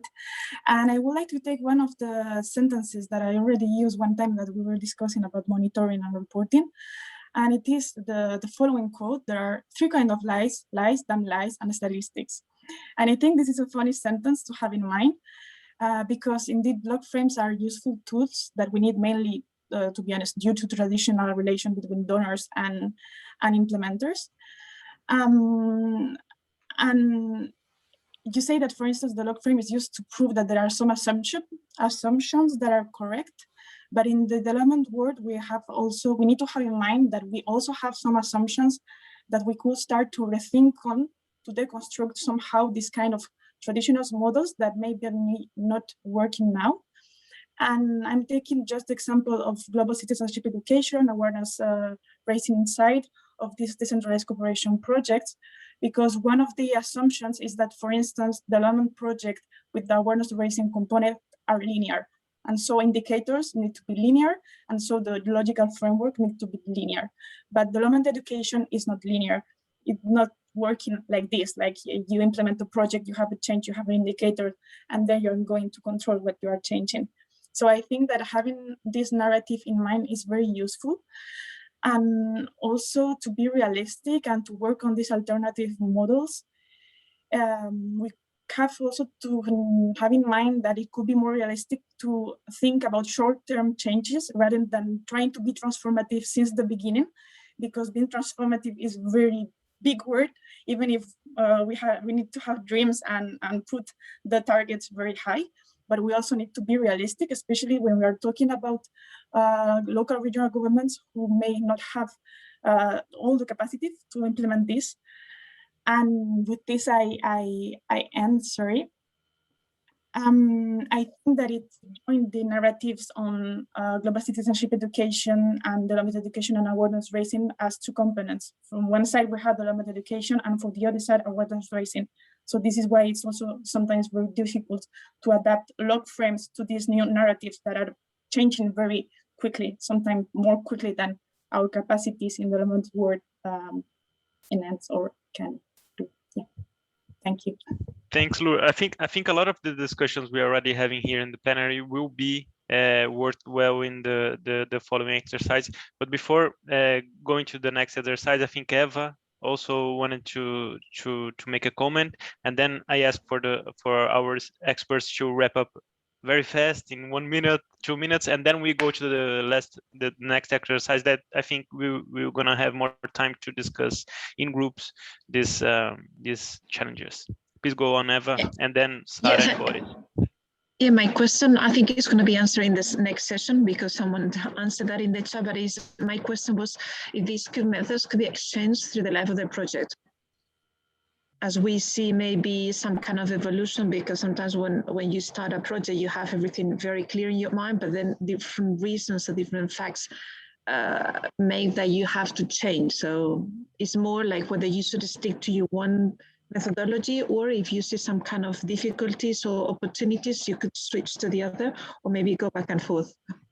But I understand that is for the next hour. Thank you. Yeah, we think of everything. We're just leading to that. We will work on that on the next one. But please, Sara and Boris, just to wrap up. Yeah, I think your comments were very very insightful, and see, I think you also, as a group, you are experts and you work on this, so it would deserve a longer debate for sure. But I think the points, the point of Jana is doing, of course, is the main challenge, no? At least this generation of the project, to align them with SDG, although this is not foreseen, but there is, that's the module is about, and I think there's also a lot of self-explanation coming through. On the part Lure and Simone were saying, I think the assumptions is the biggest risk of the log frame, and also the biggest challenge, because of course donors, classical donors, want a lot of assumption, and the worst assumption maybe is to not really know the capacity of the partner. And this is what many projects suffer, because you sell a partnership with a capacity of partners they don't have, or maybe you underestimate also the capacity. So usually people react different, they have a different connection, they have a different territorial knowledge or opportunity, and that's very difficult to know, in particular when you design a project logic, and not everybody knows. So one piece is independently, if it's log frame, if it's change management, it's really important that all partners know how to design. And this is unfortunately not yet the case. So it is often that one partner designs everything, assumptions, then they go wrong. And then we have a problem because it ends up in a narrative that is in a way weird and doesn't help anybody. On the other part, I think, as Simone said, the strength of decentralized cooperation is that it is not, we do not need the log frame as a logic, but of course we need a logic of a project, because without any logic, a project just runs and nobody feels progress. And okay, how do we do? No, but I think if, as we said in the beginning, if there is time and a little bit of dedication is spent to think about the methodologies I want to take, I want to design, and these are well designed together with the partners, then the results, the reporting or communication will be a minor problem. But I appreciate very much your insights, and nobody knows the answer well, but we go towards, I think this is not a disconnected, and the European Union, for example, I can only see that the change management is making its entrance, and with the CIB we have been lobbying for this for years, and anyhow it is on the capacity of these groups and of your trainees to inform well, to use in a clever way every methodologies. Thank you, Sarah. Boris.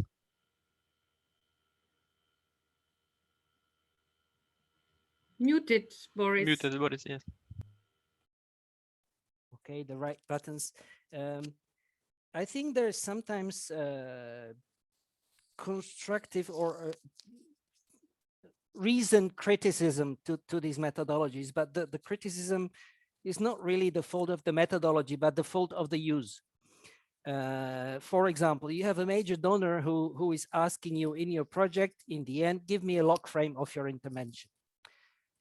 This is sometimes taken just an administrative burden as a table to fill in, rather than as a guideline to a mental exercise to think about your project, how it will work together. What will be the logical steps? What happens if I publish this article? What do I expect to happen if I publish this article? So this kind of, let's say, methodological approach is about really think about what you do and have reasons for every step you do in your project. This is the purpose of a methodology. And also, why a methodology? Because sometimes it seems these are things that just make sense. Of course, if I publish an article, somebody will read it and somebody will change their mind.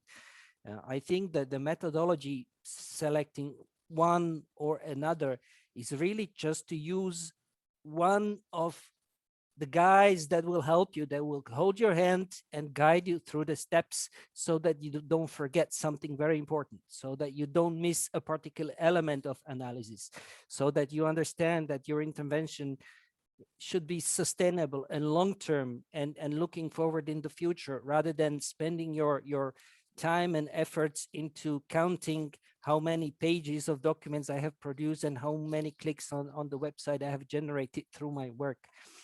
This sometimes gives us, we sometimes get overburdened with this kind of indicators because they are easy to follow. Clicks, we just look at the statistics, we have so many clicks, we've done the work without really thinking, so what is the long-term impact of this project? And maybe last comment very quickly about the Lur's comments on statistics and lies. Statistics is a tool like a knife. You can cut your bread with it, or you can kill someone with it. So lies, statistics can be used as lies as much as any other thing can be used as lies. If you use statistics well, then they will illustrate your work and they will give you good concrete arguments, what you've done, what you've achieved, which nobody can refute. Right? Because narratives, somebody can challenge your narratives. If you present figures, the figures are there. clear methodology. And also, obviously, you need to understand how much you go into the depth of your analysis, because you can have 100 indicators, all of them relevant, but then you just spend a lot of time monitoring, evaluating, analyzing, and you could use your time maybe better on some better efforts. So the depth of analysis is really a choice as well. How far do I go into modeling my intervention? How far do I go into controlling every detail? Or how much do I step back and look at the big picture and try to follow the big picture over time? Thank you, Boris. Just showed us a dangerous side of the statistics, right? So be careful.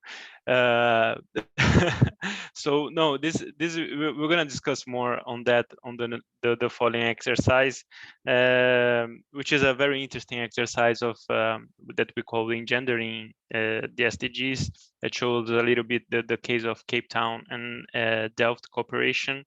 So we're gonna have like you're gonna also divide yourselves in breakout groups, but so we're gonna have 5 minutes to read the case study, and then I would suggest to have more 15 or 10 minutes to complete the matrix. I know that is a short time, but also doing this exercise of SDGs aligning, and then we will have 10 minutes to know a new scenario, which is very interesting because we're gonna think of the project considering the impacts of a pandemic and a case in a concrete case on gender. And then I suggest also that we try to do like a 10-minute discussion on pros and cons, because we already discussed a little bit on the plenary of the log frame and the learning approach. And then we will come back here on the plenary. So let's go to the breakout groups with Sarah, Hoflich, Sarah, Bent, and Mariale. When will we meet in plenary exactly? Because now it's 11:41. Yeah, let's see. What do you suggest, Mariale? It should be 1 hour and 5, but I don't want to steal minutes from your lunch. Yes. So no, just let me verify what we can do. So if we're starting at, let's say 11:40. So maybe it could be, I don't know.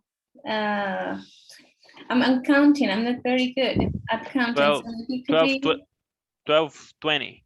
What do you think? 12:20. 40 Yeah, minutes. I think so. Okay. 38 minutes. Okay. Good exercise. You in the groups?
Hi.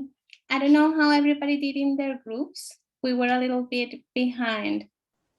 So I don't know if there is a possibility, Fernando, to use a little bit more time, or because we haven't finished the exercise.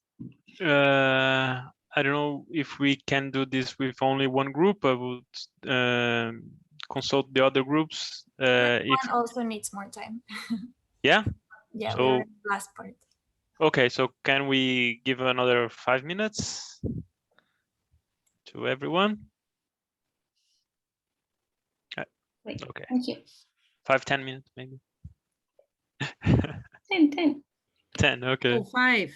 No, Fernando, just to agree. 30. Okay. 12:30 sharp, okay? Okay. Sarah is hungry. Thank you.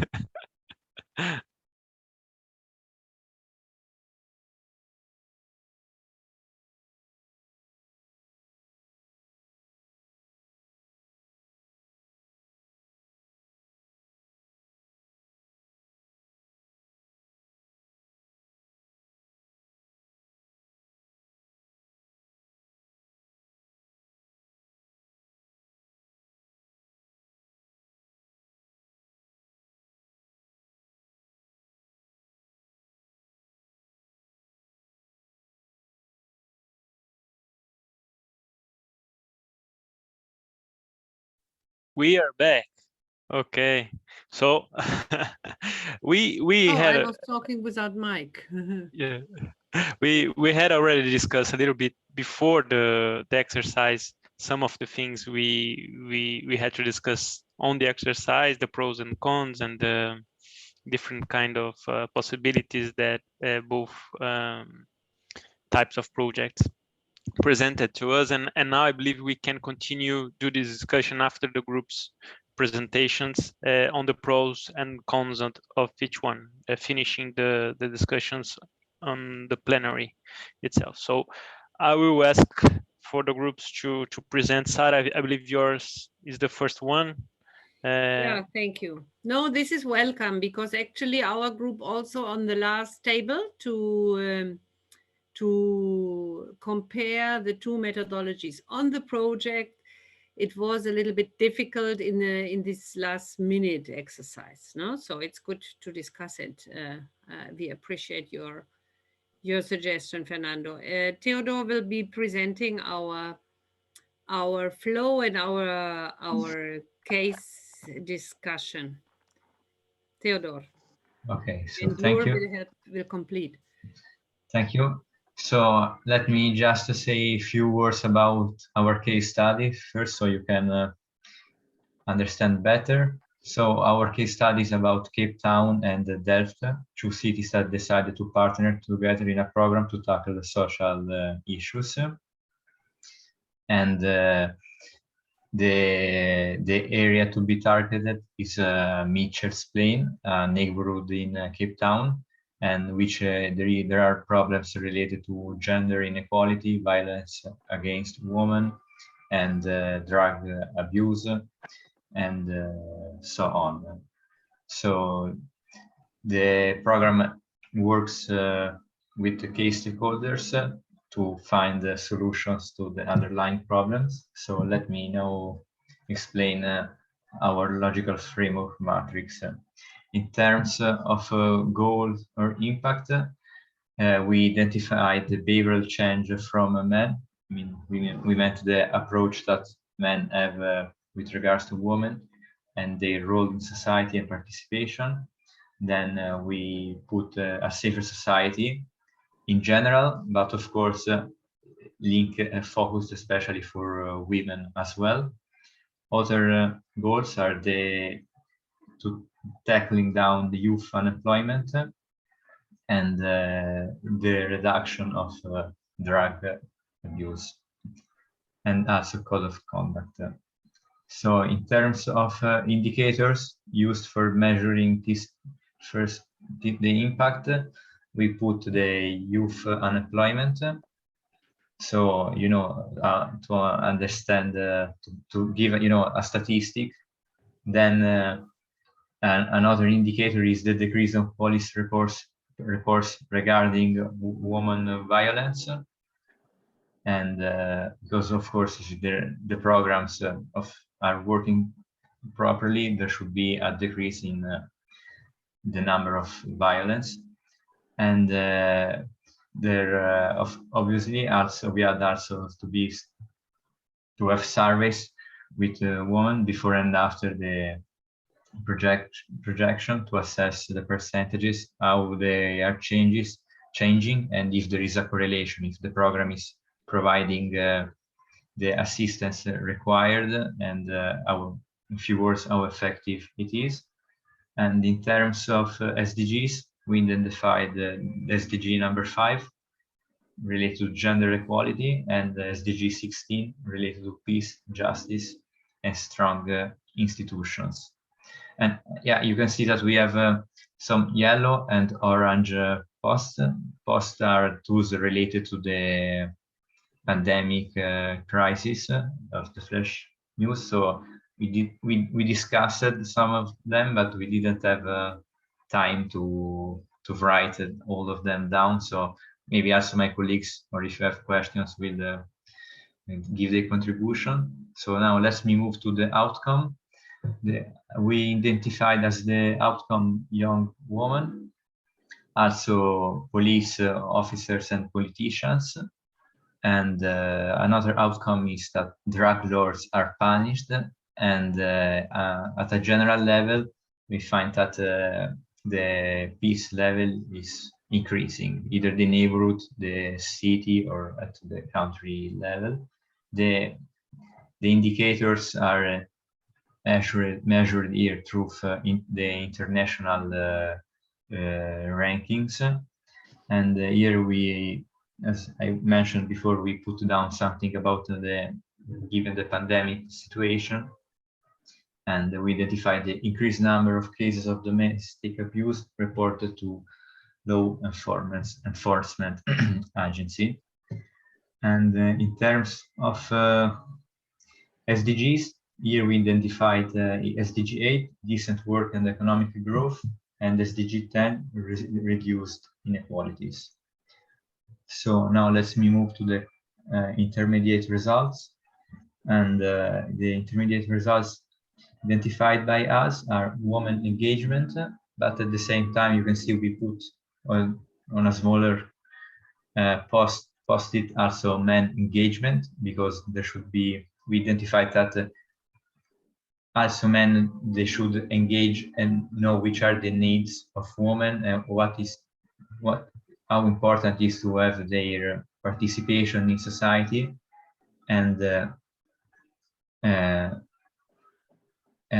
So we also try to figure out and understand what are the reasons, either, I don't know, economic reasons or cultural reasons that are behind the violence against women.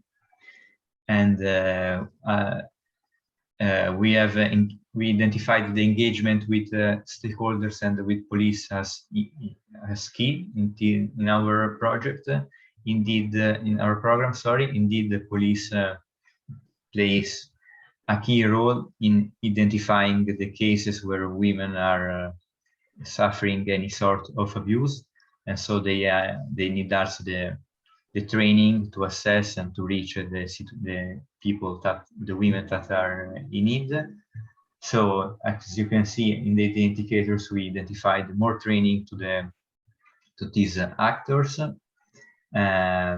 providing more often the environment for meeting and assessing to which extent women are being involved, and they are seeing that the program is providing results to them. And then we have also participation and in local schools, because part of our program was about women, but also how to fight in a certain way the violence against women since the early years. I mean, since the early years of the education, so schools are part of our program. And in term, we didn't have time here for identifying SDGs, but we are in line with the SDGs that I mentioned before. So let me go to the outputs.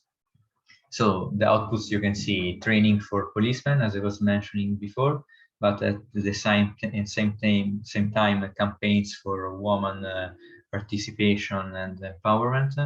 And of course, we didn't identify just slogans, but we had also concrete things in mind. For example, the organization of workshops aiming at providing financial expertise to women so they can gain their economic independence, and then they organize their life as they want, and so don't be, you know, under the control of men. And more workshops organized by them. And yeah, in relation of, sorry, just let me be very brief. In relation to the pandemic, we identified as solidarity campaigns. And if I'm done, if I can give the floor to Lourdes, that is going to present the next part. Thanks. I would ask Lourdes just to be very quick, like 1 minute if she can, and then we pass to the other group for us to have time to wrap up with all the groups together. Thank you. Okay, thank you. I'm going to be brief, 1 minute. So it was a big project. This is why also thank you, Theodore, because he explained very well all the things and the inputs that we tried to share. So the last part of the exercise was about comparing both approaches and list the key features, strengths, challenges, and limitations. So we could list some of them among the key features and strengths of logical framework approach, the way to measures, identifying the first steps to identify stakeholders, even if this is completed by the second approach, the thing that is a structured way of planifying a project. But on challenges, we came back to this issue on measuring changing behaviors through quantitative indicators. And I don't, thank you. Changing baseline is not reflecting circumstances. So maybe it's too rigid a structure. And this is why for the second approach, we completed that, just if you can move to the key, not to the, sorry, to the left. Yes. There. So yeah, on the strength, more flexibility, space for innovation to react also, because we included the pandemic, and also that on doing the project you need to bring spaces for unexpected events, reflecting how to measure behavior. But on challenges, the working on US indicators is at the same time a challenge. And for this kind of more participatory approaches, you also need to have in mind the citizen trust to the project. Very brief. Thank you. Thank you, Lure. And I will suggest so that we move on to the next presentations and then close with a plenary discussion about pros and cons. Please, group 2, who will be presenting? Boris and Sarah. Yeah, it will be. Okay. Our decentralized project manager is Juan Carlos. That's great. So Juanca, please, 3 to 5 minutes max, please. Thank you. So I will not go so much into the details. I think the project was the same. Sorry, I'm sorry to interrupt. Eva was asking to present earlier because she has to leave. Oh, okay. Sorry. No, but I don't want to interrupt anyone. It just. So yeah, Eva, if you need to leave and group 3. Okay, group 3 first, and then Eva.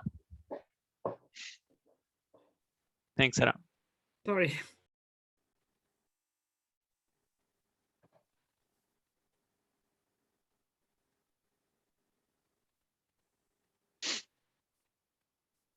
So you can go ahead, Eva. Okay, sorry. Have you seen my screen? Very, I mean, I took notes on my own. Okay. Okay, thanks, Maddie. Okay, yeah. I'm getting old, so I can't see very well now. Okay, so our project was called Center of Hope, and it was basically looking into gender aspects. And basically the main goal of our project was to build gender equality, and then also look into social issues and create economically, environmentally, and social resilient cities. Then as indicators, I'm gonna go by blocks of goals and indicators. The indicators that were to have less cases of gender balance violence, and also a number of specific action plans targeting women. Then as the main outcomes, we thought that having an increased resilient city would be one of them. Then strengthen the role of women in the local administration, also reduce the gender balance, and also targeting women and girls as the vulnerable groups. Also reinforcement the links between the local and national level, because this is something that if it works well, it can also have a bigger impact, and increase the access to women to the labor market. And also, of course, promote equality among them.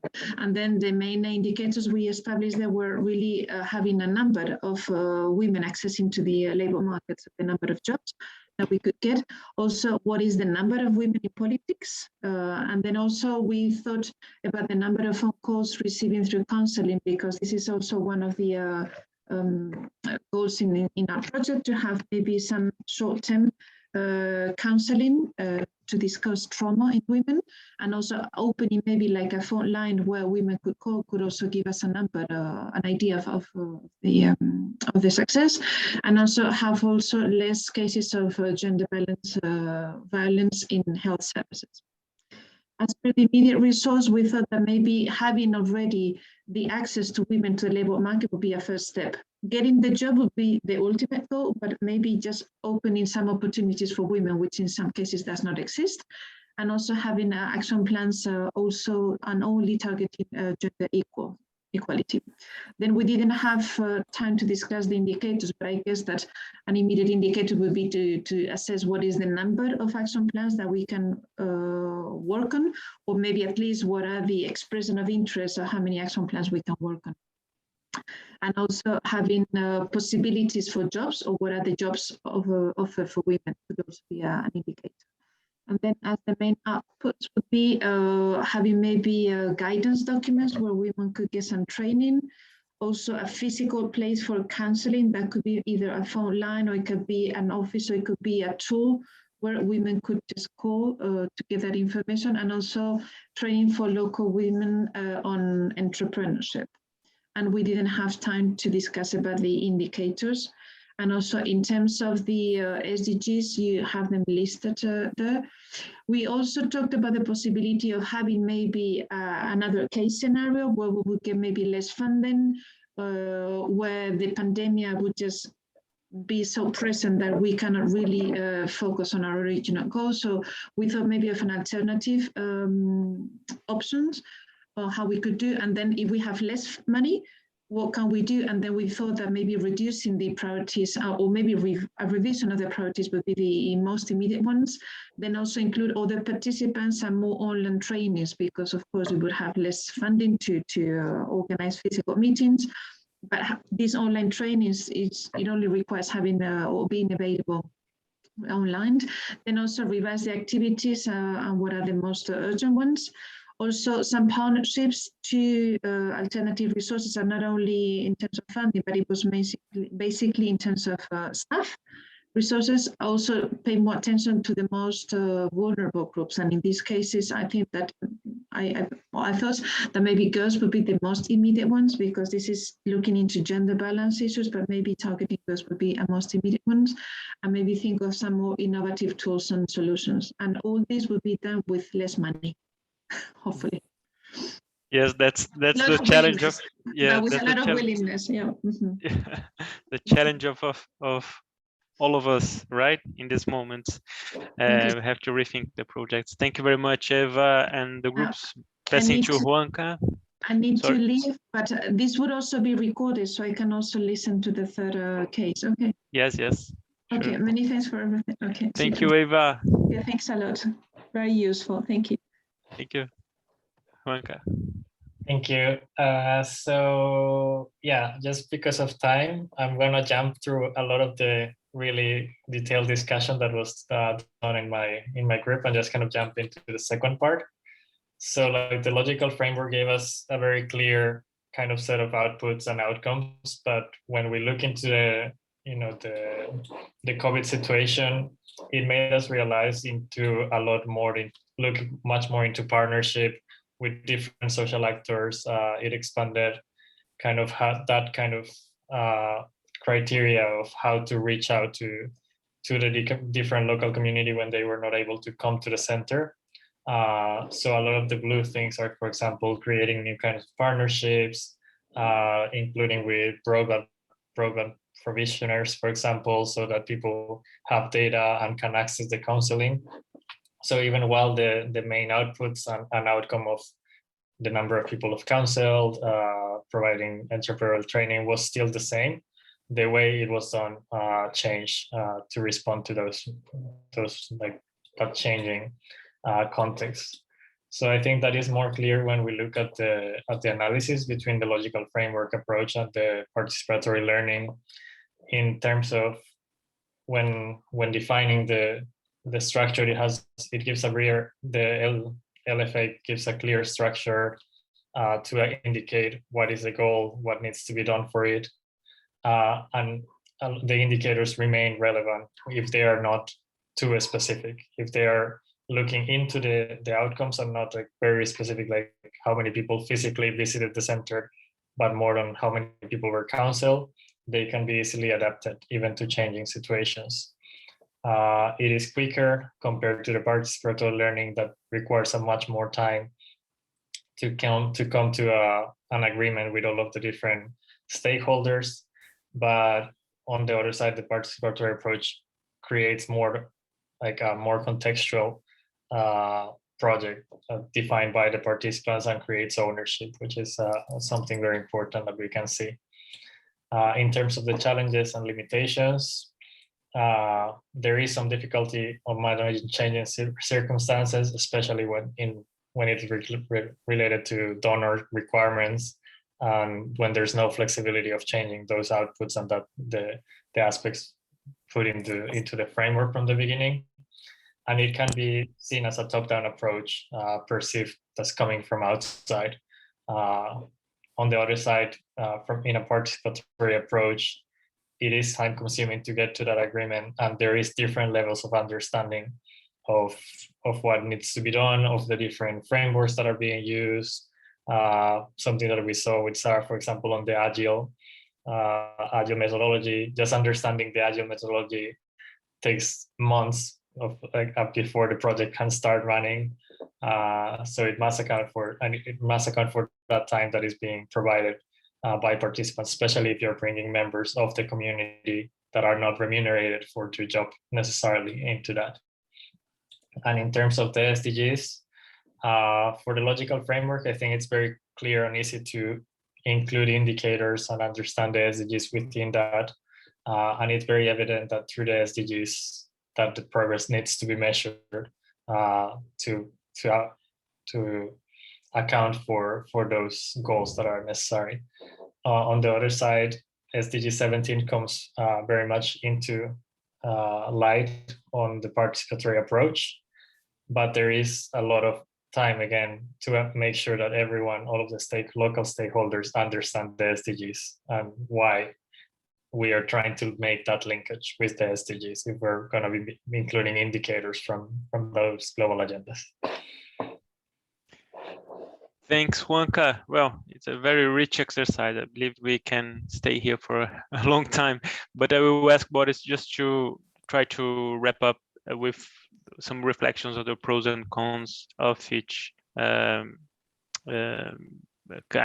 of project, and then we pass to Sarah to just mention about the funding in 3 minutes, and then to Sarah to end the day. Please, Boris. Thank you very much, Fernando. It's I think it's very difficult to wrap up without repeating what already has been said, because we have analyzed a lot about these elements, and we've come up with the main points. How the first methodology, the log frame, is very methodical, but can be sometimes administratively overwhelming, but still yields with detailed approach, yields very clear and consistent and defined results. With the participative approach, as we said, the challenge that we perceive is it takes more time. It's probably just a challenge for us. Maybe it's the challenge because we are running in a very quick and quick world, and maybe for some communities or for some people, time is not an issue. Maybe they say, if we need time, let's discuss. If it's going to be better, we need to take this time. So this is a very clear advantage of this method. The disadvantage of the learning method is not only time for the sake of time, but the time is taken for people to understand, to be on the same page, to agree, to have the same understanding. And that is true partnership, actually. If you look into theory of partnerships, you will also see that at the first step, you just inform your target group what's going on. In the next steps, you try to consult with your target group to understand a little bit what is the impact on them of what you do. They still do not shape your work. Only at the next steps, when you step up from consultation to really partnership, then only you involve meaningfully all the stakeholders, and we find ourselves at the same position as, let's say, local governments or local government associations. We want to be partners with the donors, with the Commission, with let's say with the UN. Ultimately, partnership means that we jointly agree on the same goals that we all want to achieve together, but also we feel we empower one another to achieve these goals. So empowering doesn't necessarily mean I give you money and you do what you want, but actually give tools, give understanding, and give this long-term perspective on which we all agree with all the stakeholders. That is basically the true core of the ultimate partnership we want to achieve. So again, if your project is focused, it has a limited or clearly defined set of stakeholders, it's probably much easier to go through a pure log frame approach when your partners are on the level, when they understand. And it's not always easy to understand what is output, what is outcome, what are the goals, how to fit all this together. When partnership is more important, and it apparently becomes more and more important in our current interconnected world, then definitely the learning element or let's say co-creation, co-designing element should be included also in purely framework project. And that is actually the culprit of the modernization of the log frame. I told in the beginning, it's a 50-year-old management tool. Things have developed in the last 50 years, and we need to take these into account, update these methodologies, and look at them with the new eye, and just use them for the best in the new context that we currently have. So thank you very much, Boris. Thank you very much. I think you sum up the discussions, the rich discussions we had today, and the discussions that the module also bring. And then, well, I will pass to Sarah Bentz just to mention a little bit about the resources and the importance of this energy of the pedal of our bike to go on with our decentralized cooperation. Please, Sarah, thank you very much you all for the rich discussion. Thank you very much, Fernando. So I'm going to enter very briefly into a part of the module which is dedicated to opening up the considerations of mobilizing resources for decentralized cooperation. So funding, so, you know, show me the money, the whole, the big part of our work, and a lot of our work, our advocacy efforts are often being directed towards mobilizing the resources.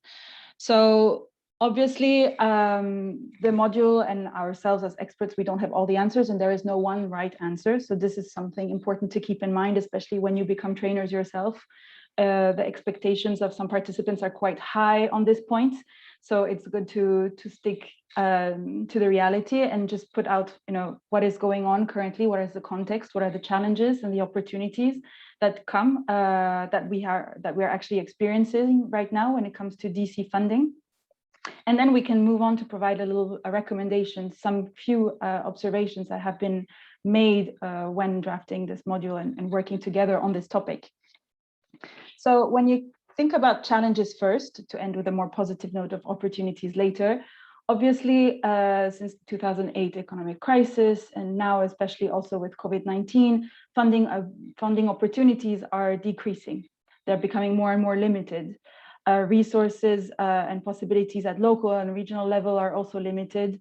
And some local and regional governments in some parts of the world are even struggling to just basically provide basic public services. So this is something that needs to be kept in mind, is that decentralized cooperation is not necessarily a priority item within any of the budgets of many councils of local and regional governments. For in other cases where funding is available at international or at EU level, the problem is at the moment is that the competition is increasing. Agencies and their networks are providing limited amount of funding, but the funds, the people who want it are increasing. So the problem is that the procedures are becoming heavier, the application measures are getting more strict, and we've seen it ourselves with the EU calls, that it's not always an easy way to go. It's just a filter in itself if you manage to fill out the forms from A to Z. Also, and this is something that we have noted when it comes to political will, the changing mandates sometimes also readjust the priorities within different budgets. And this is not only at local level, but also at EU and international level. And we've seen it now with the change and the new programming period of the European Union. So we're working into a new MFF, working into a new instrument and a funding mechanism from the EU for international cooperation. Platforma colleagues can confirm that it has not been an easy ride to try and keep local and regional governments on the agenda and to keep decentralized cooperation also as a priority for the European Union to remain as a funded activity. And we're still not there yet 100%, so we'll still have to continue fighting for it. And I know that my colleagues will provide more information if needed on that as well. However, opportunities do exist. And there are many local governments still from more developed economies that are still very much committed to working in partnerships. And we see that as well. Decentralized cooperation activities are still happening, especially now with the COVID-19 pandemic. It's actually a surge, an increase of solidarity, of local and international solidarity. So it's just a case of trying to identify the right partners and the matches that can be made. Of course, as well, the funding of decentralized cooperation initiatives should not only depend from international or in European grant and funds, but they should also rely, and not only from the global north, but should also be looked and sought for inside of local and regional governments' budgets themselves. To develop, they have often budgets that are dedicated to develop public services, financial, human, and administrative improvements. So cooperation and international cooperation can be pinned into one of those budget lines, and it can help to try and set up a new DC activity. And also then local and regional governments should try and look for new ways of strategically mobilizing funding beyond the dependence of multilateral funding agencies. And so that's what we were discussing now with the learning approach, is also by connecting with different stakeholders, having this multi-stakeholder approach can help secure smaller budgets from different stakeholders. There's also an advantage to not have only one person providing the funding, but to work with different stakeholders who can all chip in and makes the budget more secure if there is one person that suddenly for a reason has to drop out. So this is the power of SDG 17, is also connecting with the private sector, with the civil society, with different local governments, with national governments, and try to build together a cooperation project from different sources of financing and not just one single donor as we have maybe experienced in the past. So moving to the next slide, actually we will see a series of recommendations, some kind of tips or a checklist, if you wish, to think of when you want to try and mobilize new funding resources. So there are in total 7 tips that we would be ready to provide. The first one would be, of course, to design, and this is what we have been looking at today, a clear plan for decentralized cooperation to facilitate this achievement of the SDGs. This makes funding easier to come by. You have a secured vision, you know where you want to go, funders feel more secured as well, and the policy, of course, needs to always be accompanied by a framework, which helps to identify the different steps and adapt also to changes that may come in the road. So it's really just what we've been discussing before. Having a plan will help also manage and secure better the funding that comes with the project. Secondly, contributing a bit of your own funding towards a DC project to achieve the SDGs is clear, that it can be also a way of getting extra money. And it also, of course, demonstrates to other actors your own commitment to working on this project. It's not just looking for money elsewhere, it's also chipping in and giving in a part of the work as well. Thirdly, mobilizing philanthropic finance. So the engagement of local and global business partners, for instance, looking at the private sector, digital platforms, crowdsourcing donations, for instance, new innovative ways of financing. There are multiple. And this is also something that is now gaining traction. Lots of private sector representatives are trying to, and of course, this is a very, I'm saying this in between brackets, to green their image, but you should make the most of this as well and try and take advantage of the mobilization that the private sector is now starting to increasingly show towards sustainable projects and to working with local and regional governments, especially on those types of topics. Fourthly, harnessing the resources and expertise from academics and research partners. So we've seen what we can do with business, but we should not also forget civil society and academia. They can provide sometimes also financing, not necessarily direct money, but also capacity building, trainings, different in-kind donations that can help construct and complete your DC projects, for instance. So this is also something very crucial to keep in mind. So fifthly, then, matching the budget support from potential development partners with local priorities. So by looking at budget support mechanisms that are already in place, how can we particularly focus on the international dimension? How can we add the SDG dimension in already existing international cooperation? So it's the whole raison d'etre of this module, I would say, is to how to adapt existing mechanisms and not start always from scratch, but see what you can do with things that are already working and how can we make them evolve, also with the evolving, and as we've seen, evolving situations in time. Finally, engaging also with local and regional government associations is key, and engaging with national governments. So now when we think of the multi-stakeholder perspective, multi-level cooperation, this is a key one. Local and regional governments have greater access to international European networks who can possibly help unlock some funding as well. Also access to national governments who sometimes have hidden budgets that are not necessarily known at local level, but that can help local and regional governments bring their projects to life.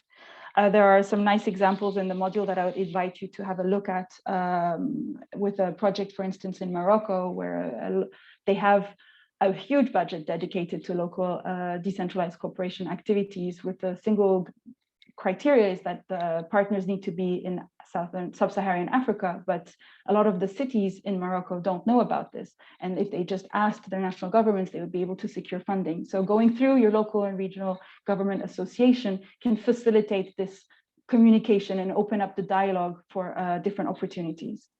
And then finally, identifying, well, it's last but not least, when you identify local politicians who are ready to become your ambassadors for the project that you are trying to build, so champions that will help defend the value of your project, the raison d'être, the goals and the outcomes that you're trying to reach, helps also to justify your project to a greater audience. If there's political will, buy-in, it can also attract attention from different stakeholders, especially if you have a very influential mayor that is bringing your project to the table. It will, of course, hopefully attract the attention of other stakeholders such as national governments or international governments and institutions.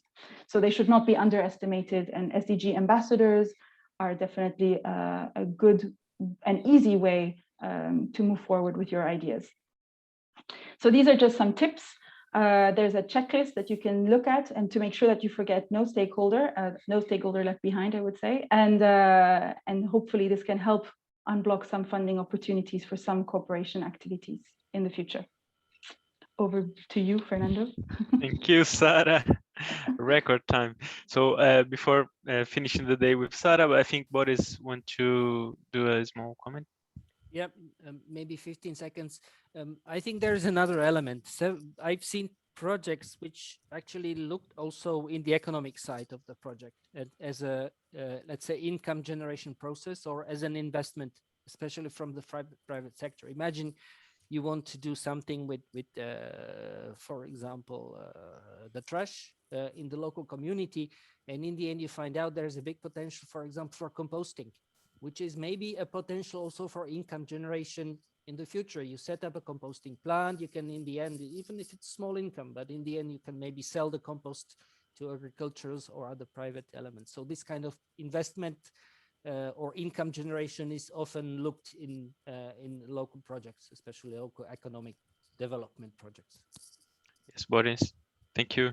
Yeah, and I think always we have to think on what we can do. Also, I think the new times are asking us to think of new ways of doing decentralized cooperation and peer learning, online peer learning. Maybe we have to think of how we can achieve this effectively link into the SDGs. So we'll give the floor to Sarah to finish the day and to talk a little bit about tomorrow.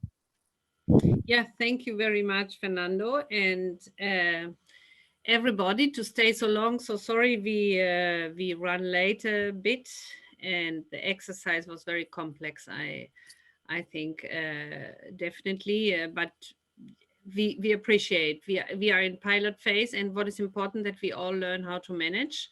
You see, sometimes the pressure of a trainer is keep everything in time. So I think you can you grab that points. But just remember, today we learned, when we look at the steps, I think it was very rich, because yesterday we looked on the why do we do, what is a lobby, the advocacy. So often between UCLG and Platforma, we had exchange on narratives and all the communication, the whole advocacy roadmap.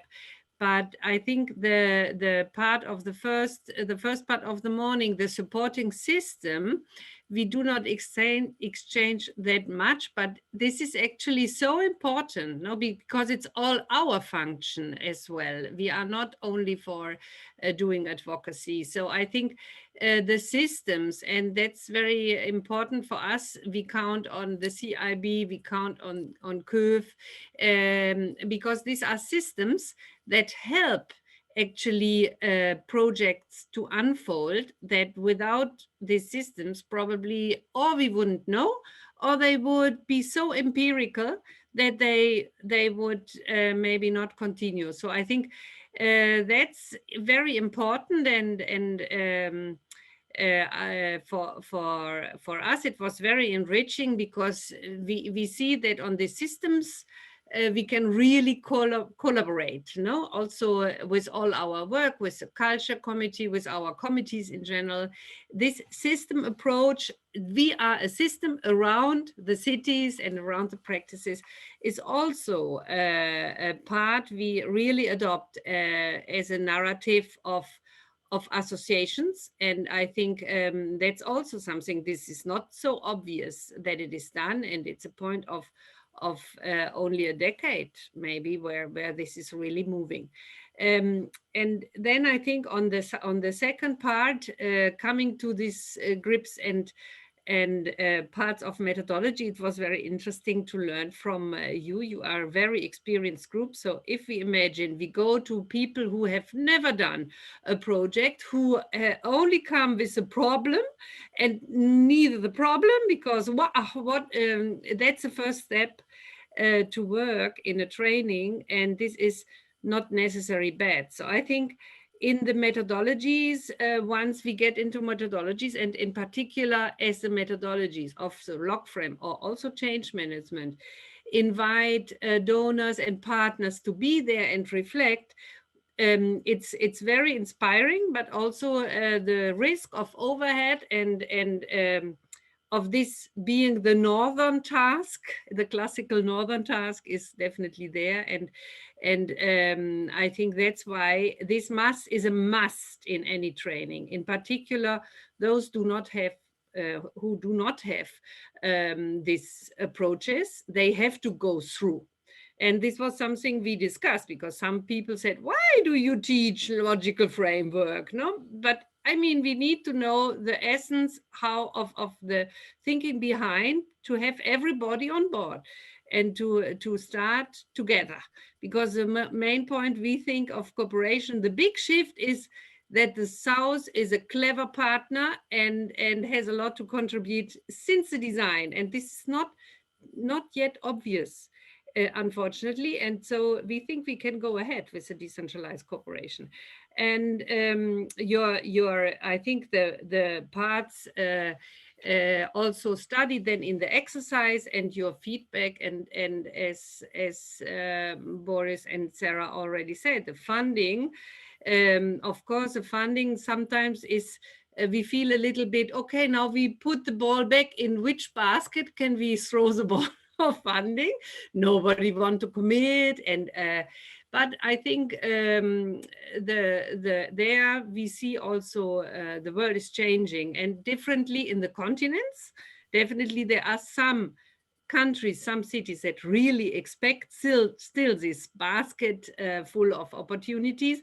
But the private sector, as Boris already said, and also as Sarah made that point strong in her presentation, this is important because it opens up another way of dialogue. No, if we are equal, we also need to see funding equally. And this is not necessarily all the same. So solidarity does not mean I give you 100 because I'm solidarity with you. So we can see together what we do and what is efficient use of resources. And this is sometimes inspiring from other actors.